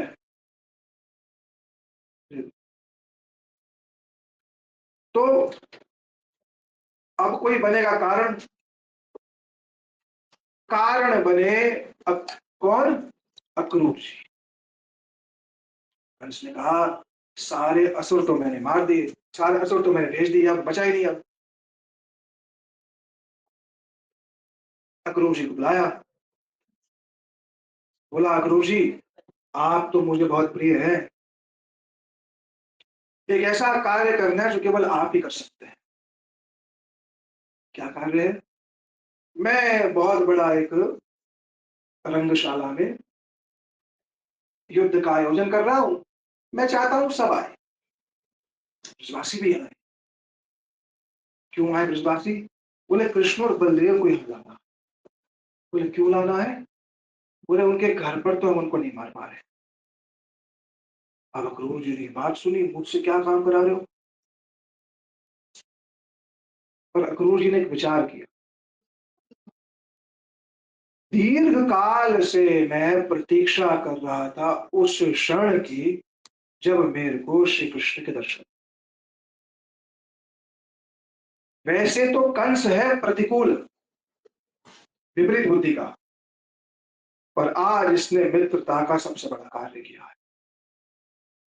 रावण ने विभीषण का अपमान करके विभीषण पर जो दया करी, विभीषण उसके लिए धन्य धन्य कहते, धन्य हो रावण, तूने उस दिन मेरा अपमान न किया होता तो श्री राम जी की शरण मेरे को प्राप्त नहीं हुई। भक्त प्रतिकूलता को अनुकूल देखता है, ये ना हुआ होता तो मैं आज यहाँ ना होता, है कि नहीं? और ये भक्त देख पाता है, हर कोई नहीं देख पाएगा। भक्त देख लेता है, अच्छा मेरे साथ ये हुआ। दुर्योधन ने विदुर जी का अपमान किया भरी सभा में, और क्या किया विदुर जी ने? स्वयं धनुर्धारी निधाय माया। हे प्रभु आपकी माया कितनी मंगलमयी है, मुझ पर कृपा कर रही है। जो राज्य में नहीं छोड़ पा रहा था, जहां मेरे को गलत के साथ हाँ में हाँ मिलानी पड़ रही थी, खुद ही आज इन्होंने कह दिया क्या कि जाओ यार, धन्यवाद, अच्छा हुआ ये। स्वयं धनुर्धारी निधाय माया, धनुर को रखा और वहां से चल पड़े। प्रतिकूलता में अनुकूलता का दर्शन भक्त करता है। संभव नहीं हम जिस लोगों के लिए, हम जिस लोगों को प्रतिकूलता में अनुकूलता देखने में कुछ समय लग जाएगा, कोई दिखाने वाला हो, हम लोग एकदम नहीं देख पाते हैं, हाय तो बचाते हैं। पर साधु जन क्या कहते हैं? मंगल हुआ। मेरे परम गुरुजन के बाहर से व्यक्ति आया, प्रणाम किया, हमारा संसार नाश हो रहा है, वो आशीर्वाद देने आया। क्या बोला? तो जा तेरा, मैंने कैसा बोले?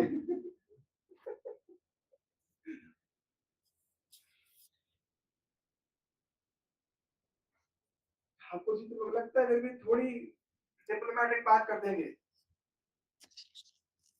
भक्त तो सीधा ही बोल देगा। इसलिए बाबू जी महाराज जी के पास, किशोर बाबू जी महाराज जी के पास एक व्यक्ति आया, नवविवाहित, अपनी स्त्री को लेकर के। क्या कहते? बाबू जी महाराज आशीर्वाद दीजिए। क्या? बोले मैंने कृष्ण दासी से विवाह किया है। वो बोलिए बात है। तो बोले कृष्ण दासी है? बोले हाँ। तो बोले तो इसके शरीर को स्पर्श मत करना आगे से।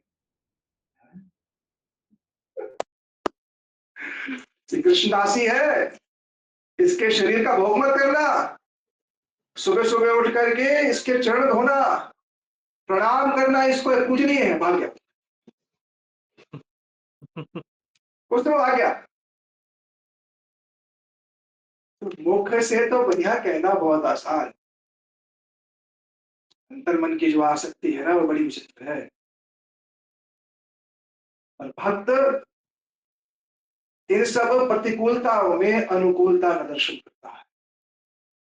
वो कहता है ये हुआ ठीक ही हुआ, कुछ वर्षों बाद समझ में आता है, बहुत बार तो उस समय अनुभव नहीं होगा, कुछ वर्ष बीत जाएंगे तब समझ में आएगा, अरे देखो ये ना हुआ होता तो मेरी स्थिति ना होती। और उतना भी कर लिया ना तो भगवान के प्रति कृतज्ञता हो जाती, तो वो आपने ठीक किया, माना मेरे को समय लगा समझने। इसलिए जब कोई विपरीत परिस्थिति में ना समझ में आए ना कि ये क्यों हो रहा है, तो उस समय वैष्णव का आश्रय लेना चाहिए। उससे बात करके, एक दीदी हमारे घर में आई परसों, परसों नहीं 3-4 दिन पहले, उसका हेमोग्लोबिन है 3.5, स्त्रियों का तो ज्यादा होना चाहिए 12-13 ना। पति उसका है नहीं, तो कोविड में चला गया। अब पति चला गया तो वो जो घर वाले भी है वो भी थोड़े विरोधी हो गए कि तेरे कारण ऐसा, क्योंकि थोड़ा अलग रहते थे। ये भी उस पर लगाया गया कि तू ही ऐसी है, ऐसा वैसा, लोग संसार को ही मूर्ख। अब किसी की मृत्यु का कारण कोई व्यक्ति कैसे कर सकता है? तुम्हारे कारण वो चला गया, अगर किसी के कारण कौन जाएगा? जब निर्धारित है कि उसने जाना है इस समय पर, तो कोई किसी के कारण नहीं जा सकता, ना कोई किसी के दुख का कारण है ना कोई सुख का है। बेकार की बात है, अरे हमने पता ये कर दिया था हो गया, और तुम्हारे प्रारब्ध में था, तुम्हारे प्रारब्ध में भोगना लिखा था, हो गया। कोई व्यक्ति कारण नहीं बन सकता किसी के दुख का और ना ही सुख का।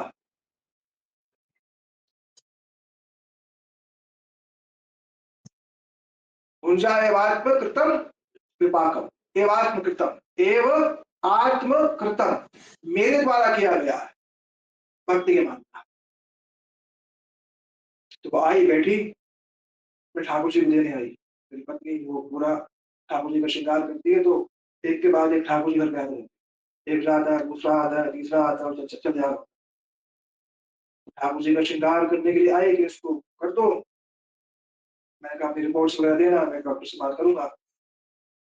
बोले प्रभु जी जब से जीवन देखा है ना कष्ट ही देखे और कुछ देखा। और उसने अनुभव भी बताया मेरे को कि जब आपसे मेरी दीक्षा वगैरह सब हुई, उसके बाद कुछ अनुकूलता तो भगवान ने दी है मेरे को, पर कितनी बार ऐसी अवस्था होती है कि बस जा चुकी, कि 3.5 हीमोग्लोबिन क्या होता है, कुछ ही नहीं होता, और बढ़ता भी नहीं है, वो बढ़ तो रहा नहीं है। तो बोली कि पर अगर ये जितना सब कुछ हुआ ना, अब मैं केवल कृष्ण से कहते हूँ कि बस आप मिलो, बस वो कुछ नहीं चाहिए। हम लोग उसके दुख को समझ नहीं सकते, कह सकते हैं बस, जिसके साथ होता है ना वो समझ पाएगा कि पति नहीं है। और उसने रोते हुए एक ऐसी बात कही, मेरा तो हृदय पसीज गया वहां पर। उसने कहा गुरु जी जब आते हैं आपके महाराज जी के शिष्य हैं, तो गुरु जी जब आते हैं ना, कभी कभार मेरे को बड़ी शर्म सी आती है उनके सामने जाने। बोले क्यों? बोले सब लोग कुछ ना कुछ दे रहे होते, मेरे पास देने के लिए कुछ नहीं। हम लोग नहीं समझ सकते इस बात को। जब उसने वो बात कही ना, मैं कह देख मैं आशीर्वाद तो अधिकारी नहीं हूं, पर मैं ये जरूर जानता हूं कि तेरी भावना अवश्य भगवान स्वीकारते हैं। 3.5 पेगर को जीवित रखा हुआ ये भगवान की कृपा है। तो उसने प्रतिकूलता में अनुकूलता का दर्शन किया, प्रैक्टिकल बोल रहा हूं, घर में आकर के बोली मेरे को उसके बाद। सहज नहीं है इतना, शरीर ऐसी अवस्था में हो जाए उसके बाद भी ये कहना प्रभु आपकी कृपा है। मैंने कहा जिस जो स्थिति को आप प्राप्त हो सकता है आप शास्त्र में जानती हो सकता है आप बहुत ज्यादा श्लोक में जानती संभव पर है, हो सकता है, तो मैं उससे क्या फर्क पड़ जाएगा। हो सकता है आपने कोई ग्रंथ ना पढ़ा हो, उससे क्या हो जाएगा,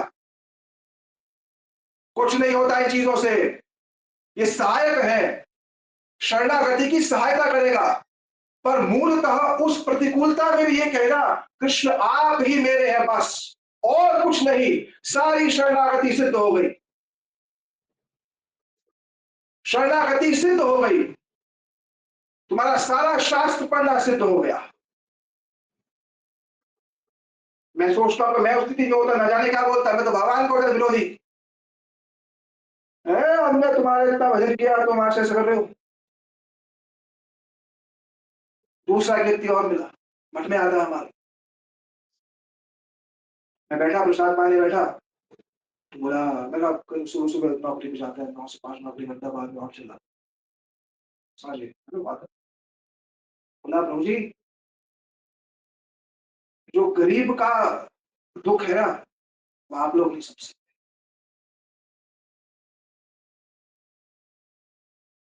गरीब का दुख आप लोग नहीं समझ सकते।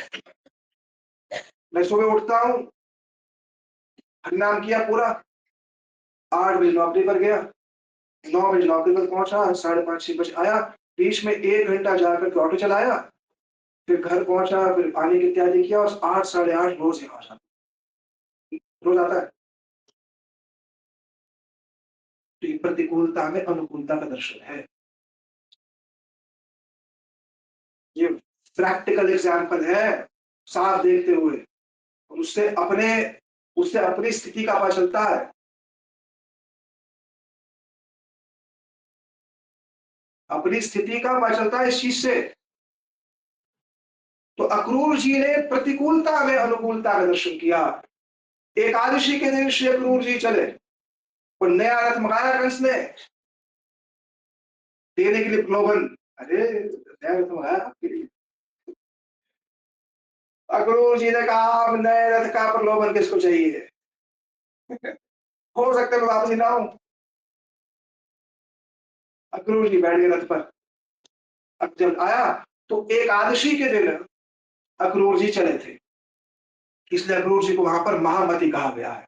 सारी रात कीर्तन किया अक्रूर जी ने, कृष्ण का नाम किया, कृष्ण का स्मरण किया, श्री अक्रूर जी चले, और अभी तो ब्रज नहीं पहुंचे, जब ब्रज की ओर चलना आरंभ किया, अब अक्रूर जी की भावनाएं देखो क्या है। किम मया आचरित भद्रम, किम तप्तम परमं तप, किम वा अर्हते दत्तम यत् रक्ष्यामि अद्य केशवम। यत् रक्ष्यामि, रक्ष्यामि माने दर्शन होगा, आज मेरे को केशव का, कृष्ण का दर्शन होगा। कैसे है श्री कृष्ण, बोले ऐसा मैंने क्या किया, मैंने तो कोई ऐसा आचरण किया नहीं, मेरे द्वारा कोई भद्र आचरण हुआ नहीं, मेरे द्वारा तो कोई तपस्या हुई नहीं, मेरे द्वारा तो कोई दान या अर्चन हुआ नहीं, फिर मेरे को आज यत्रक्षयामि अद्य केशवम, आज मेरे को केशव के दर्शन होंगे। अक्रूर जी द्वारा तपस्या हुई कि नहीं हुई, हुई। क्या तपस्या हुई, कंस के निकट रहना तपस्या है। भक्त हो करके कंस जैसे के निकट रह करके दिन रात संसार की और द्वेष की बातें सुनना, ये भक्त के लिए क्या है, तपस्या है। विभीषण जी का लंका में रहना क्या है, तपस्या है,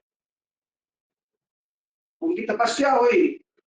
कौन सुनाता था कृष्ण की बातें अक्रूर जी को, चक्रवर्ती पाद बोले नारद जी आकर के सुनाते थे पूरी कृष्ण लीला। श्री अक्रूर जी ने नारद जी से सुनी, और सुनते सुनते सुनते मन में आता कभी एक दिन ऐसा भी आए यद रक्ष्यामि अद्य केशव, कभी मेरे को भी श्री भगवान के दर्शन जो है प्राप्त।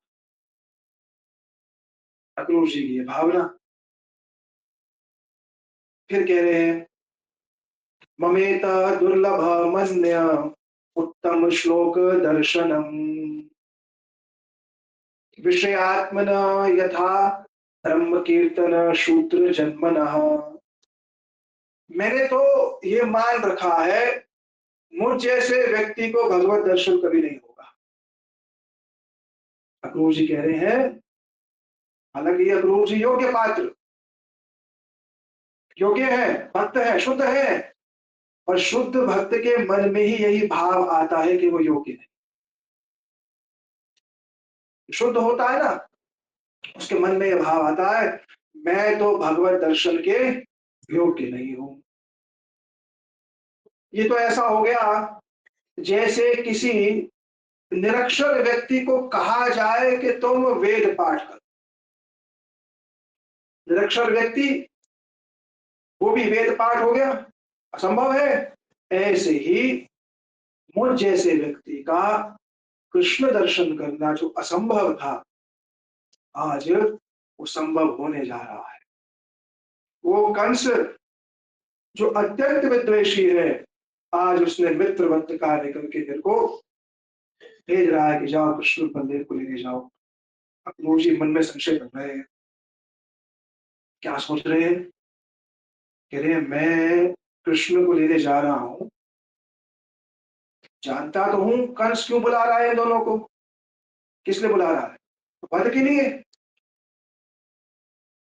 कहीं कृष्ण ऐसा ना हो ये जान जाए कि मुझको पता है, जानते मेरे चाहिए, कहीं कृष्ण देख ले कि मेरे को पता होते हुए भी मैं उनको लेकर के जा रहा हूं, ना जाने वो मेरे साथ कैसा व्यवहार करेंगे। तो बोले अरे, वो मेरे मुख के वचन नहीं देखेंगे, मेरे अंतर मन की भावना देखेंगे। वो ये जानेंगे कि मैं ले जाना नहीं चाहता, मैं ले जाना नहीं चाहता, क्योंकि कंस का उद्देश्य क्या है? वध करना। मैं ले जाना नहीं चाहता हूं, पर फिर भी मेरे को ले जाना पड़ रहा है, वो मेरी ये भावना देखेंगे। इस भावना से ही जो है वह मेरे प्रति किसी भी प्रकार की हृदय में असुविधा वाली भावना नहीं रखेंगे, क्योंकि मेरे को ये करना पड़ रहा है केवल। अब श्री गुरु जी ने जब ये सब बातें उनके मन में हो रही थी, तब श्री गुरु जी ने कहा आज मुझको, अरे किसी ने कहा आप कृष्ण दर्शन करने जा रहे हैं, तो कृष्ण का दर्शन तो असुरों को भी होता है। कृष्ण का दर्शन असुरों को भी होता है, तो आप अपने भाग्य की इतनी महिमा क्यों गा रहे हो? तब गुरु जी ने कहा हाँ, कृष्ण दर्शन असुरों को भी होता है। दुर्योधन ने कृष्ण का दर्शन किया कि नहीं किया? किया। रावण ने राम जी को देखा ही देखा, देखा, कुछ फर्क पड़ा उनको? इसलिए दर्शन की कामना नहीं है, प्रीति युक्त दर्शन की कामना है। जब हृदय में भगवान के प्रति ममता और प्रेम नहीं होगा, ऐसा दर्शन करने पर भी वो दर्शन किसी काम का नहीं। क्योंकि राम जी का दर्शन रावण ने किया नहीं किया, कंस ने भी कृष्ण का दर्शन किया, पर दर्शन करने से लाभ हुआ? कोई लाभ नहीं हुआ। कालिया ने तो भगवान को ऐसा गाढ़ आलिंगन किया जितना गाढ़ आलिंगन गोपी भी नहीं करती, इतना निकट का। फर्क पड़ा कालिया को कुछ? कोई फर्क नहीं पड़ा। क्यों नहीं पड़ा? क्योंकि हृदय में मत्व नहीं है, कृष्ण के प्रति अपनापन नहीं है, कृष्ण के प्रति प्रेम नहीं है, तो ऐसे दर्शन का भी कोई लाभ नहीं। इसलिए दर्शन करने जा रहे हैं भगवान के विग्रह का। दर्शन किसकी तरह? पर्यटक की तरह गए, हाँ हाँ चल, ना लेना ना दोना, गए हाँ हाँ हो।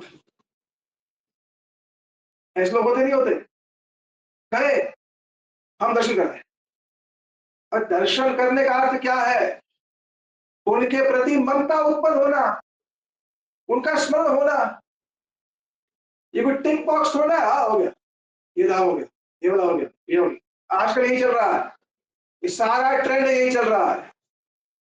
पहले बद्री केदार जाते थे वो लोग जो घर बोलकर जाते थे कि हम वापस आए कि ना आए पता नहीं, और आजकल हमें बद्री केदार भी अपने अनुसार चाहिए, सारी फैसिलिटीज देख लो, सारा बर्बाद कर दिया। सारे पहाड़ से लेकर के पूरा इकोलॉजिकल सिस्टम बर्बाद कर दिया। उसी का कारण है कि ये 46-47 हो रहा, लगे रहो। ये तो मैन मेड है, भगवान ने कहा कि है इसके अंदर। क्योंकि हमें बद्री केदार का दर्शन भी अपने हिसाब से चाहिए। टू डू लिस्ट है, टू डू लिस्ट है, काट हो गया, हो गया, हो गया, हो गया। इसको लाभ होता है। क्यों जा रहे हैं पता नहीं। इसे दर्शन करने की विधि, अक्रूर जी ने कहा, मेरे मन की भावना को श्री कृष्ण अवश्य ही जानते हैं कि मैं ये कार्य जो है कैसे कर रहा हूं, वशीभूत होकर कर। तो फिर आप मत आते, पहले मेरे मन में एक लोभ भी था कि आपका दर्शन हो जाए, मना कर देते। और अगर अक्रूर जी मना कर देते, हो सकता है कंस बोलता भी था, संभव पर है। पर अक्रूर जी ने कहा, मैंने तो कंस को कहा नहीं, देववशता ये अपने आप मेरे सामने अवसर आ गया, भगवान का विधान होगा, चलो चल पड़ता। और कह रहे मुझे आज अवश्य ही उन श्री चरण कमलों का दर्शन होगा जो श्री चरण कमलों का जल शिव जी अपने मस्तक पर धारण।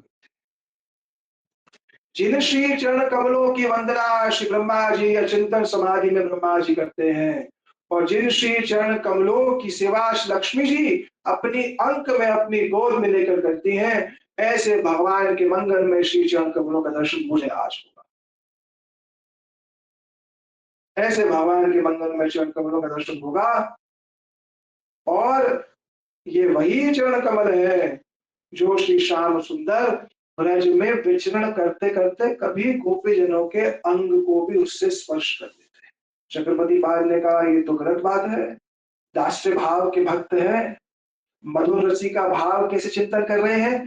बोले चिंतन करने का अधिकार है उनको, क्योंकि अपने मन में कर रहे हैं, जब तक बोला नहीं तब तक रसाभास नहीं। अचानक भावना आ गई, मैया यशोदा कृष्ण लेटे हुए उठे रही है, मैया उठाने जा रही है। कृष्ण श्रीमती राधिका का नीलांबर पहने हुए, मैया आई है, नीला वस्त्र पहन रखा है। बोले रात को बलदेव जी के वस्त्र पहन के सो गए। ठाकुर जी ने कहा अरे नींद इतनी आ रही थी, लगता है बलदेव जी पहन के। वस्त्र है किसका? श्रीमती राधिका का। तो रसाभास वहां आएगा, सिर्फ आपके लिए कह रहा हूं, जहां पर तो मैया यशोदा को आकर के धनिष्ठा ने कहा अरे आपका लाला जो है ना रात को रास करता है। रास करता है, हाँ ठीक है। तो एक क्षण के लिए सोचती है रास क्या होता है, तो कृष्ण का चिंतन करती है किसी गोपी के साथ, पर मन में कर रही है, तो उसमें दोष नहीं है। एक क्षण के लिए सिर्फ आएगा और जाएगा। तो वहां चक्रवर्ती पाद ने कहा इसका रसाभास ये दोष नहीं। अक्रूर जी पहुंचे, बोले आज मेरे को श्री कृष्ण के दर्शन अवश्य होंगे, अवश्य मेरे को कृष्ण के दर्शन होंगे। क्यों? आज मैं क्या देख रहा हूं कि जैसे जैसे मैं ब्रज की ओर जा रहा हूं, रक्षयामि नूनम सुकपोल नासिकम, वो सुकपोल नासिकम श्री कृष्ण की स्मित अवलोक अरुण कंजलोचनम मुखम मुकुंदस्य गुण अलकावृतम चलती में प्रदक्षिणी वै मृगा। अवश्य मेरे को आज कृष्ण के दर्शन होंगे। अभी ये भावनाएं करते हुए जा रहे हैं, पहुंचे नहीं है। जैसे ब्रज की ओर कोई जा रहा हो तो भावना करते हुए जाना चाहिए। ये भावना नहीं कहाँ रोकेंगे, कहाँ खाएंगे, कहाँ करेंगे, कहाँ रुकना है, बस ये भावना हो रही। 5 मिनट में दर्शन करना है, वो बिहारी जी के मंदिर के पीछे वो टिक्की वाला है, वो बहुत बढ़िया है, ये है, वो चल रहा है, और मन तो वही घूम रहा है। ये बातें करके जा रहे हैं। पर अक्रूर जी ब्रज दर्शन की विधि बता रहे हैं। क्या? नाम करते हुए, कथा कीर्तन करते हुए, मन करे 2 घंटे के लिए जा रहे हो, मन को स्थिर करते हुए जाओ, वरना वहां पर भी क्या होगा, गए और भाग करके आ गए। अक्रूर जी ने कहा मेरे को अवश्य ही श्री कृष्ण के दर्शन प्राप्त होंगे। कैसे कृष्ण के दर्शन होंगे? द्रक्ष्यामि नूनम सुकपोल नासिकम, वो श्री कृष्ण जिनके कपोल जो है अत्यंत अत्यंत सुंदर। सूर्य की रश्मियां कभी श्री कृष्ण के कपोलों को स्पर्श करे तो कपोलों की लालिमा वर्धित हो जाती है। ब्रज की वृद्धा गोपियां दूर से श्री श्याम सुंदर का दर्शन करें और उनको अपने हृदय में धारण करके उनके कपोलों का जब चुंबन करती हैं तो प्रत्यक्ष संग ना होने से अप्रत्यक्ष संग में भी कपोल जो है उद्भासित और लाल हो जाता, अरुण के हो जाते। द्रक्ष्यामि नूनम, नूनम माने अवश्य, नूनम शब्द का अर्थ है अवश्य। किल ही, नूनम, तो ये अवश्यता के लिए प्रयोग होते हैं। सुकपोल नासिकम, और नासिका कृष्ण की उन्नत, और स्मित अवलोक, और नेत्रों के कोनों से जब वो देखते हुए चलते हैं सबको। रंगे यथा नटवर क्वच्च गायमानो, अक्षरवताम फलमिदमदा परम विदाव, सख्ये पशूर अनुवेशितयो वस्य, वक्त्रम ब्रजेश सुतयो अनुवेणुजुष्टम येवा निमित्त अनुरक्त कटाक्ष मोक्ष।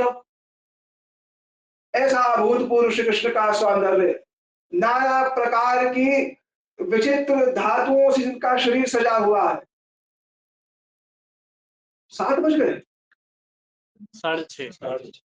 7 बजाना है, सब वो शर्ट पैक करना, 8:30 तक पहुंचना। मैं आधा अध्याय को 4-5 मिनट बोले, तो देर से भी शुरू हुआ था 5 बजे। डॉक्टर ने सुनेगा बोलना नहीं चाहता, कान का ऑपरेशन हुआ 1.5 साल पहले ना, वही गया भैया, फिर से पता नहीं लग रहा था, थोड़ी दर्द हो रहा था, तो मैं गया सुबह, उसके थोड़ी पहले गया था, उस एंटीबायोटिक्स वगैरह दिए, अब कह रहा है क्या हो रहा है, मैं कहा बोलना पड़ेगा 5 साल और कम बोलना। क्या? मैं कहा तो बोल लेके बैठा। चलो, सुकपोल नासिकम, और स्मित अवलोक अरुण कंज लोचन, जब चलते हैं ना तो ये वह निमित्त अनुरक्त कटाक्ष मोक्षम, जिस जिसकी ओर देखते हैं उसके मन का है।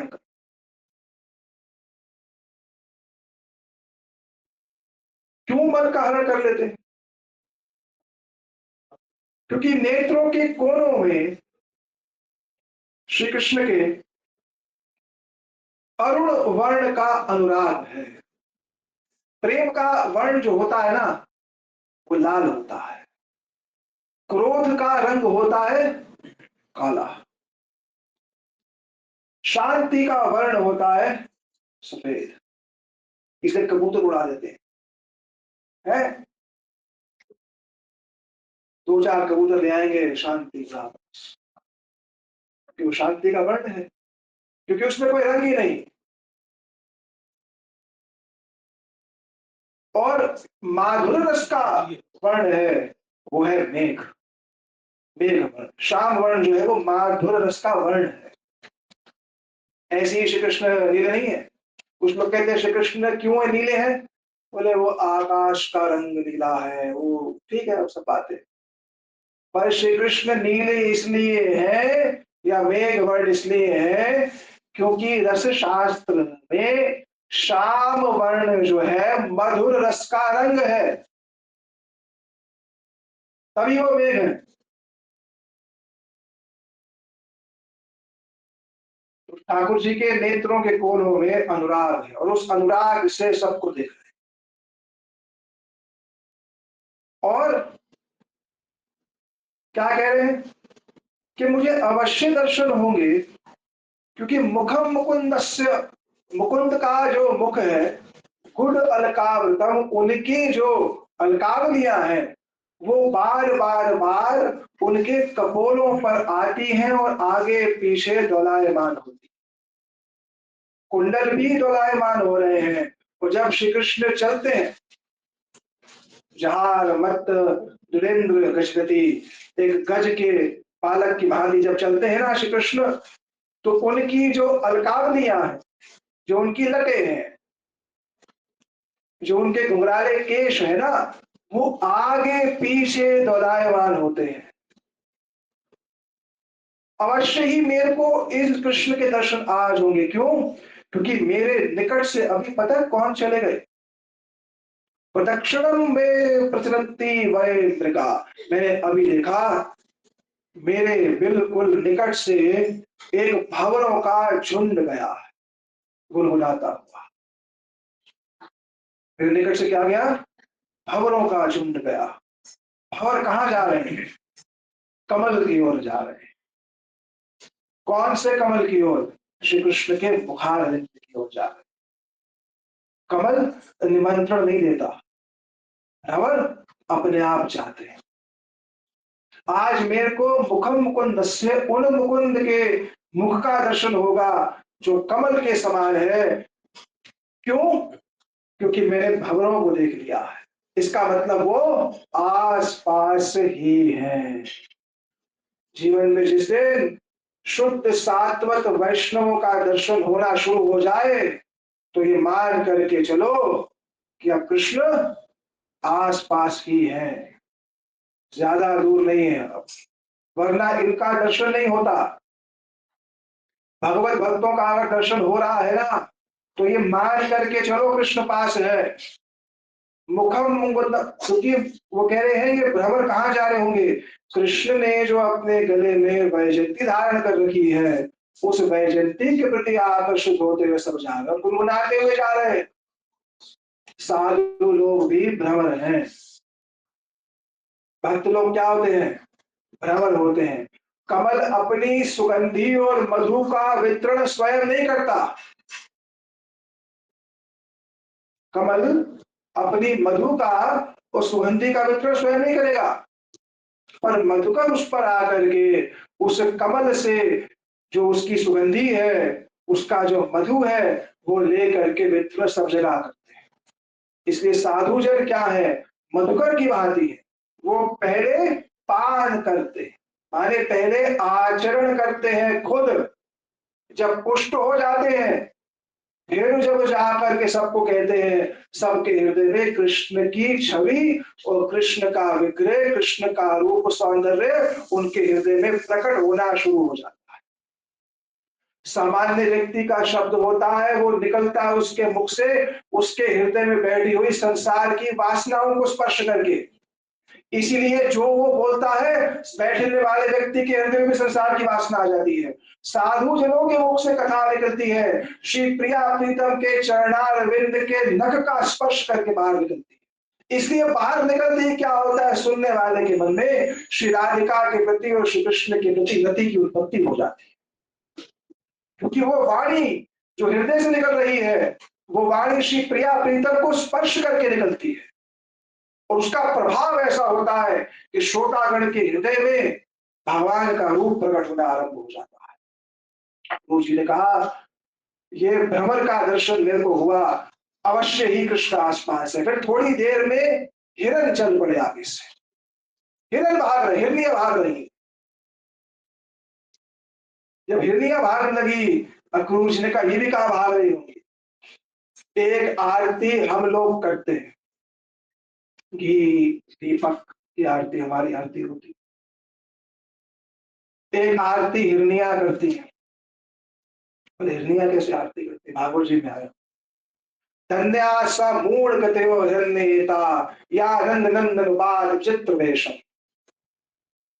ये हिरनियां जो है कृष्ण की ओर भागती हैं, पीछे पीछे इनके मृग भागते हैं, इनके पति वो भागते हैं, और कृष्ण का ऐसा विचित्र रूप, ऐसा भूतपूर्व सौंदर्य, पूजा हृदय वर्षिता प्रणयावलोके।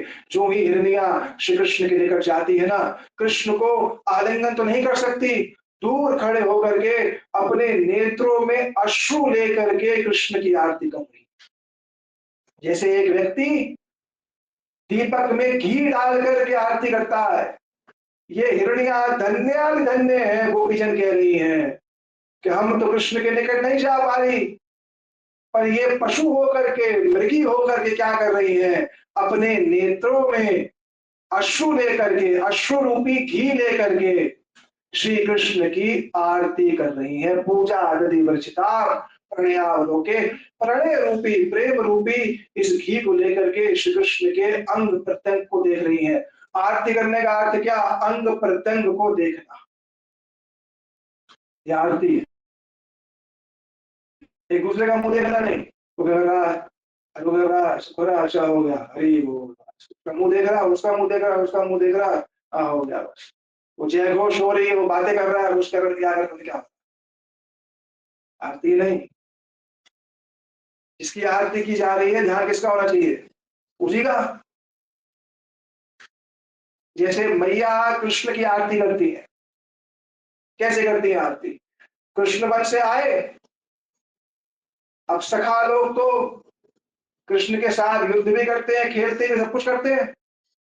जो ही कृष्ण वापस आते हैं, मैया पंच प्रदीप लेकर के कृष्ण की आरती करती हैं और एक एक अंग की आरती कर रही हैं। देख रही हैं क्या, बोले कौन से अंग में खरोच तो नहीं लग गई कहीं, ये आरती कर रही हैं।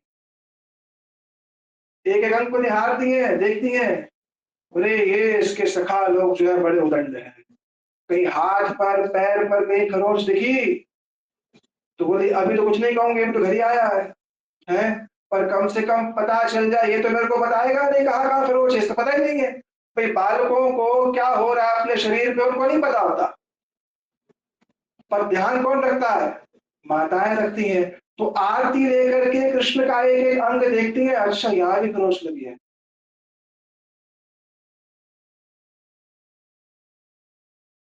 डिग्री में भी ठाकुर जी के मुख के आगे दीपक रख के एसी चलाया। बताओ यार, नहीं दीपक जलाना चाहिए सुबह और उनके मुंह के आगे रखना चाहिए बिल्कुल। बाहर 45 डिग्री है तो क्या हो गया, जरूरी है ये तो। बताओ यार, तुलसी जी में जल है पहले से, बारिश हो गई है इतनी, फिर भी डालना ही डालना है, ये तो अनर्थ हो जाएगा। हाँ यार, कोई ममता नहीं, कोई विचार नहीं, कुछ अपनत्व नहीं, ये क्या स्थिति? ये आरती गधे के कंधे आरती है, कृष्ण के चरणों को देखती हैं, कृष्ण की जंघाओं को देखती हैं, कृष्ण के मुख को देखती हैं और अपने मन में ये धारणा कर लेती है कल नहीं बेचूंगी, पक्का। जिस दिन जिस क्षण कृष्ण वापस आते हैं उस समय मैया धारणा करते कल नहीं बेचूंगी। अभी तो नहीं बोल सकती, हो सकते वापस ही आ जाए, वन में तो इतने इसके मित्र है, वापस ही ना आए ना। तो लाला को जब सुना रही होती है ना, पूरी मैं सोच रही थी कि कल से ना तुम मत जाना। कृष्ण कहते हैं बोलिए क्यों? बोले और सेवक हैं बहुत सारे। बोले नहीं, मेरे को जाना अच्छा लगता है, घर का भोजन तो शास्त्र में करता हूँ, वन का भोजन भी तो करूंगा। वो सखा लोग तुम्हारे साथ दंडता करते हैं, वन बड़ा भयानक है। अरे बोले माता वन भयानक नहीं है, वन में तो बड़ा सुख है? और अगर मैं ना करूं तो, अगर मैं कहूं कि ना जाने दूं तो बस श्री कृष्ण का रोदन आरंभ। अच्छा मैंने ठीक है चलेगा। प्रत्येक आरती पे मन में एक संकल्प आता है, कल नहीं बेचूंगी। क्यों? इसीलिए आता है क्योंकि वात्सल्य रस श्री कृष्ण के शरीर पर एक रेखा पात को देख करके दुखी होता है। सखा लोगों को सुख मिलता है इस चीज से, जिस चीज से सखाओं को सुख मिल रहा है उसी चीज से मैया का हृदय सुखी होता है। उद्धव अक्रूर जी ने कहा मृग मेरे आगे से चले गए, अवश्य मेरे को दर्शन होगा, फिर कहियाओं की धूली उठने लगी, आकाश व्याप्त हो गया। बोले अवश्य ही शुभ संकेत है कि गायें भी निकट है, मधुकर भी निकट है, मृग भी भाग रहे हैं। इसका अर्थ क्या है? कृष्ण अवश्य ही आसपास होंगे। अब क्या कृष्ण मेरे को स्वीकारेंगे? अभी तक पहुंचे नहीं है, ये पूरा रास्ता सोचते हुए आ रहे। क्या कृष्ण मेरे को स्वीकारेंगे? बोले अरे वो क्यों नहीं स्वीकारेंगे? अपने ही मन से सवाल करते हैं और अपना उत्तर खुद दे देते हैं अपने मन में। क्या कृष्ण मेरे को स्वीकारेंगे? बोले अवश्य स्वीकारेंगे। अरे बोले अंतर मन की भावना को वो संपूर्ण रूप से जानते हैं। बोले मैं कुछ नहीं चाहता उनसे, मैं केवल और केवल इतना चाहता हूं कि जब मैं ब्रज पहुंचू ना, तो एक बार कृष्ण मेरे को ये वचन कह दे, मेरे प्यारे अक्रूर। बस अंग्रेजी में आया माय डियर अंकल। उनके पास कुछ व्याख्या होती है नहीं, तो उन्होंने कह दिया माय डियर अंकल, क्योंकि वहां चाचा भी अंकल, अंकल भी अंकल, मामा भी, सब अंकल मामा। बड़ी विचित्र भाषा है। मामा चाचा ताया सब अंकल, इज माय अंकल। वो समझ नहीं आता क्या हो रहा है। छोटा भी यू, बड़ा भी यू, ये कैसी भाषा है? छोटे को भी यू बोल दिया, बड़े को भी यू बोल दिया। जो भाषा संबंधों को ना व्यक्त कर सके, बताओ वो कितनी सीमित भाषा है। जो भाषा जगत के संबंध नहीं व्यक्त कर सकती, वो भाषा कितनी सीमित होगी, सोचो। और भाषा की अवनति से, माने भाषा का जब जब गिरती है भाषा, तो साहित्य गिरता है, साहित्य गिरता है तो समाज गिरता है। समझे? भाषा की अवनति से, भाषा का लैंग्वेज जितनी डिग्रेड होएगी, उतना लोग उस भाषा से संबंधित साहित्य नहीं पढ़ेंगे। साहित्य नहीं पढ़ेंगे तो क्या पढ़ेंगे? ऊट पटांग पढ़ेंगे। उससे क्या होगा? जो दशा इस समय है। कल इसमें विचार कर रहा था कि जगत का पतन क्यों होता है? जगत का पतन होता है साहित्य के पतन से। जहां साहित्य चला जाएगा, साहित्य माने जिसको पढ़ने से मेरी आत्मा का हित हो, उसे साहित्य कहते हैं। हित, लिटरेचर नहीं। अंग्रेजी में क्या कह दिया साहित्य को? लिटरेचर। मूर्खता है। साहित्य शब्द का अर्थ ही सम्यक रूपेण हित करोति इति साहित्य। तो अक्रूर जी, तो विषयांतर हो गया, 2 मिनट लगे बस। अक्रूर जी पहुंचे, ये विचार कर रहे, एक बार कह दे मेरे प्यारे अक्रूर, मेरे प्यारे चाचा जी, बस इतना कह दे, बस मेरा जीवन धन्य हो जाएगा। अब जब जा रहे हैं ना, तो मार्ग में एक स्थान आया जहां पर हमारी परिक्रमा जाती है, नंदगांव में चरण पहाड़ी। नंदगांव में चरण पहाड़ी एक स्थान है, वहां कृष्ण के चरण चिन्ह आज भी हैं। अक्रूर जी रथ पर थे सवार, जा रहे जैसे भावनाओं से युक्त थे। तत्क्षणात अक्रूर जी को श्री कृष्ण के चरण कमल के चिन्ह दिख गए। जो ही चरण कमल के चिन्ह दिखे, अक्रूर जी के मन में भाव आया, क्या? कि तदर्शन आगत विवृत संभ्रम, प्रेमूर्ध अश्रुकुल कला इक्षण, तथावत् स्कंद ते तेषु अचेष्टतः, प्रभुरमुन्य अंघ्रि रज अस्य अहोति। ओहो, ये तो मेरे प्रभु के श्री चरण कमल है। अभी तक कृष्ण नहीं मिले, पहले भावनाएं थी, भावनाओं के उत्पन्न होने से श्री चरण कमल का दर्शन प्राप्त। प्रत्यक्ष दर्शन की विधि, पहले भगवान के भक्तों का संग, उनसे मिलन से भगवान के प्रति भावना, भावना से क्या हुआ? भावना से भगवान का रूप पहले धीरे धीरे मन में प्रकटित, और मन में प्रकटित होने के पश्चात एक ऐसा सौभाग्य क्षण के भगवान का स्वरूप सामने प्रत्यक्ष प्रकटित हो गया। तो पहले भावना, नारद जी के संग से भावना उत्पन्न, उन्हीं भावनाओं का पोषण करते हुए मार्ग में जा रहे हैं। अब मार्ग में श्री कृष्ण के चरण कमल दिख गए। अक्रूर जी ने कहा तदर्शन आह्लाद, अक्रूर जी को आह्लाद हो गया। ओहो, ये श्री कृष्ण के चरण कमल है, ये वो श्री चरण कमल है जिनको प्राप्त करके बड़ी बड़ी विभूतियां भी जो है वो तृप्त हो जाती हैं। और जो ही उन श्री चरण कमलों को देखा, हृदय में प्रेम उमड़ आया और अक्रूर जी के दोनों नेत्रों से रथ के ऊपर ही अश्रुपात होने लग गया। विहल हो गए अक्रूर जी उन चरण कमलों को देख करके, चरण कमल को नहीं देख करके, चरण कमल के चिन्ह को देख करके।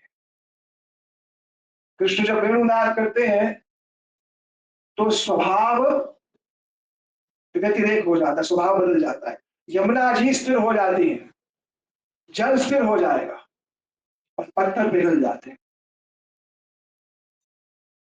यमुना जी जो बह रही होती है वो कैसी हो जाती है, कृष्ण की वेणु सुन करके स्थिर हो जाती, स्तब्ध हो जाती है कि मैंने ये क्या सुन लिया। और पत्थर कृष्ण के श्री चरण कमल का स्पर्श प्राप्त करके पिघल जाते हैं। इसलिए जहां जहां कृष्ण ने ब्रज में वेणु वाद किया है, वहां वहां वहां आज भी श्री कृष्ण के श्री चरण कमल है, चिन्ह है जो बताते हैं, जो प्रमाण है कि ये बातें काल्पनिक नहीं है, जो प्रमाण बता रहे हैं कि वही श्री कृष्ण के चरण कमल है। अक्रूर जी ने उन चरण चिन्हों को देखा, चरण चिन्हों को देख करके अक्रूर जी के मन में आह्लाद उत्पन्न हो गया, मानो साक्षात श्री कृष्ण को देख लिया हो। नेत्रों से झरझर करके अश्रुधारा हुई और विचार किए बिना अक्रूर जी रथ से छलांग मार दिए और उस भूमि पर लोटपोट हो रहे हैं। बोले प्रभु अमून्य अंग्री जस्य अहो इति, यह तो मेरे प्रभु की चरण की धूली है। उसमें अक्रूर जी लोटपोट होने लगे। मन में आया, अरे एक क्षण के लिए मन में आया, मेरा परिवार तो मथुरा में है, मेरे संबंधी मथुरा में है, कंस को पता चला तो दंड देगा उनको। अक्रूर जी ने कहा छोड़ो ये सब बात, हित्वा दंभम भियम शुचम संदेशादयो हरलिंग श्रवण दर्शनाथ। अक्रूर जी ने कहा कि एक मनुष्य को, बोले मैं तो बहुत बड़ा मंत्री हूं ना, मुझ जैसे मंत्री के लिए एक ग्वाल बाल की चरण धूलि में लोटपोट होना। अक्रूर जी ने कहा हित्वा दंभम, दंभ छोड़ो, ये ग्वाल बाल कोई साधारण नहीं है, ये कोई गैयाओं के पीछे चलने वाला, ये कोई सामान्य ग्वाल नहीं है। हित्वा दंभम, दंभ छोड़ो, भयम, अरे मैं प्रणाम कर रहा हूं, कंस बोलेगा मैंने बोला उनको लेकर गया और मेरे शत्रु की चरण धूलि में लोटपोट, मेरे परिवार को दंड देगा। बोले हित्वा भयम, मैं सारा भय भी छोड़ता, मैं भय भी छोड़ता हूं। और शुचम, अरे मेरे वस्त्र इतने साफ है, राजसी वस्त्र है मेरे, ये ब्रज की धूलि कैसी है, इसमें लोटपोट होऊंगा मैं। वो सब छोड़ दिया। अरे और महाप्रभु जी ने कहा भैया ये मैं जो कर रहा हूं ना, तुम सब भी ब्रज में जाकर ही करो। संदेशादयो देह भृतान्य अर्थ, जिसको देह प्राप्त हुई है उसको भगवान की श्री चरण धूलि में लोटपोट होना चाहिए। जिसको ये प्राप्त हुआ है, मनुष्य देह प्राप्त हुई है, उसकी सार्थकता ही यही है कि इस पर भगवान के श्री चरण कमल की धूलि लग जाए। इसलिए वैष्णव लोग भगवान की अत्यंत प्रिया गोपीजनों की रज नित्य प्रति अपने मस्तक में धारण करते हैं। गोपी चंदन गोपियों की रज है,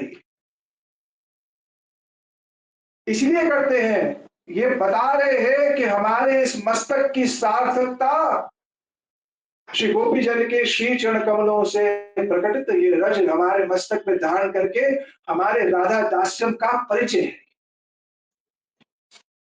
ये हमारे राधा दास्यम का परिचय है, मस्तक बता देता है। सधवा स्त्री है, कैसे पता चलेगा? मस्तक पर, उसका मस्तक कैसे होगा? विभूषित होगा। तो मस्तक खाली है, ललाट की कैसा है? शमशान की भांति। मस्तक ललाट है, शास्त्र क्या कहता है? जिसके मस्तक पर तिलक नहीं, वो मस्तक शमशान है। तो वैष्णव जन क्या करते हैं? उन्हीं श्री गोपी जनों की चरण धूलि को लेकर के अपने मस्तक रखते हैं। तो गुरु जी कह रहे हैं, हर एक व्यक्ति को संदेशात यो हरे लिंग, भगवान के श्री चरण कमलों की इस धूलि को धारण करना चाहिए, क्योंकि ये धूलि आंतरिक हृदय में जो तम अंधकार है उसका नाश करती है। तो आज तो गुरु जी केवल अभी यहीं तक ही पहुंचे हैं। अभी तो मैं सोच रहा था पहुंच जाएंगे, नंद महाराज को सब कह देंगे, तब मैंने कहा यहीं तक पहुंचे तो अभी आधा अध्याय हुआ है। उसने भी टीका मेरे सामने पढ़ी और मैंने थोड़ी तो मैंने कह दी। सारी बात तो मैंने उसके अंदर से नहीं गई, पर कुछ बातों को मैंने अवश्य ही वहां पर जो है उसको जो स्पर्श किया है। तो हम इसी ही गति से चलेंगे, जहां तक पहुंच पाएंगे पहुंच पाए। सीधी सी बात है, कोई निर्धारित नहीं है हाँ जाना ही जाना और सारी बात बोलनी है। आपको अगर ये क्रम ठीक लग रहा है तो मैं यही इसी का अवलंबन करूं। अगर कुछ सुझाव है तो अवश्य दे सकते हैं। अगर आपको लग रहा है समझ में आ रही है भाषा की नहीं आ रही है, आ रहा है कि नहीं आ रहा? क्योंकि एक ही अध्याय में इतनी अभूतपूर्व बातें बताई गई है, तो इसलिए मैंने कहा क्रम भी ऐसा रखे जो कुछ टीका समन्वित हो, तो हमारे लिए विशेष लाभकर है। आप वही शेष करते हैं, 5 मिनट कीर्तन करेंगे। उसके बाद कल फिर हम 4:30 शुरू करते करें। 2:30 घंटे का रहेगा पूरा, 7 बजे हम शेष करते हैं, तो 8:30 बजे में मठ पहुंचना हो। ठीक है? कृष्ण गुरुदेव की, कृष्ण प्रभुपाद की, समस्त रूपान गुरु परंपरा की, केवल मंगलकार नाम संकीर्तन की जय। भक्त प्रवर्षि प्रहलाद महाराज की जय। संदेह विनाशक भगवान सिंह देव, श्री कृष्ण चैतन्य प्रभु नित्यानंद, श्री अद्वैत गदाधर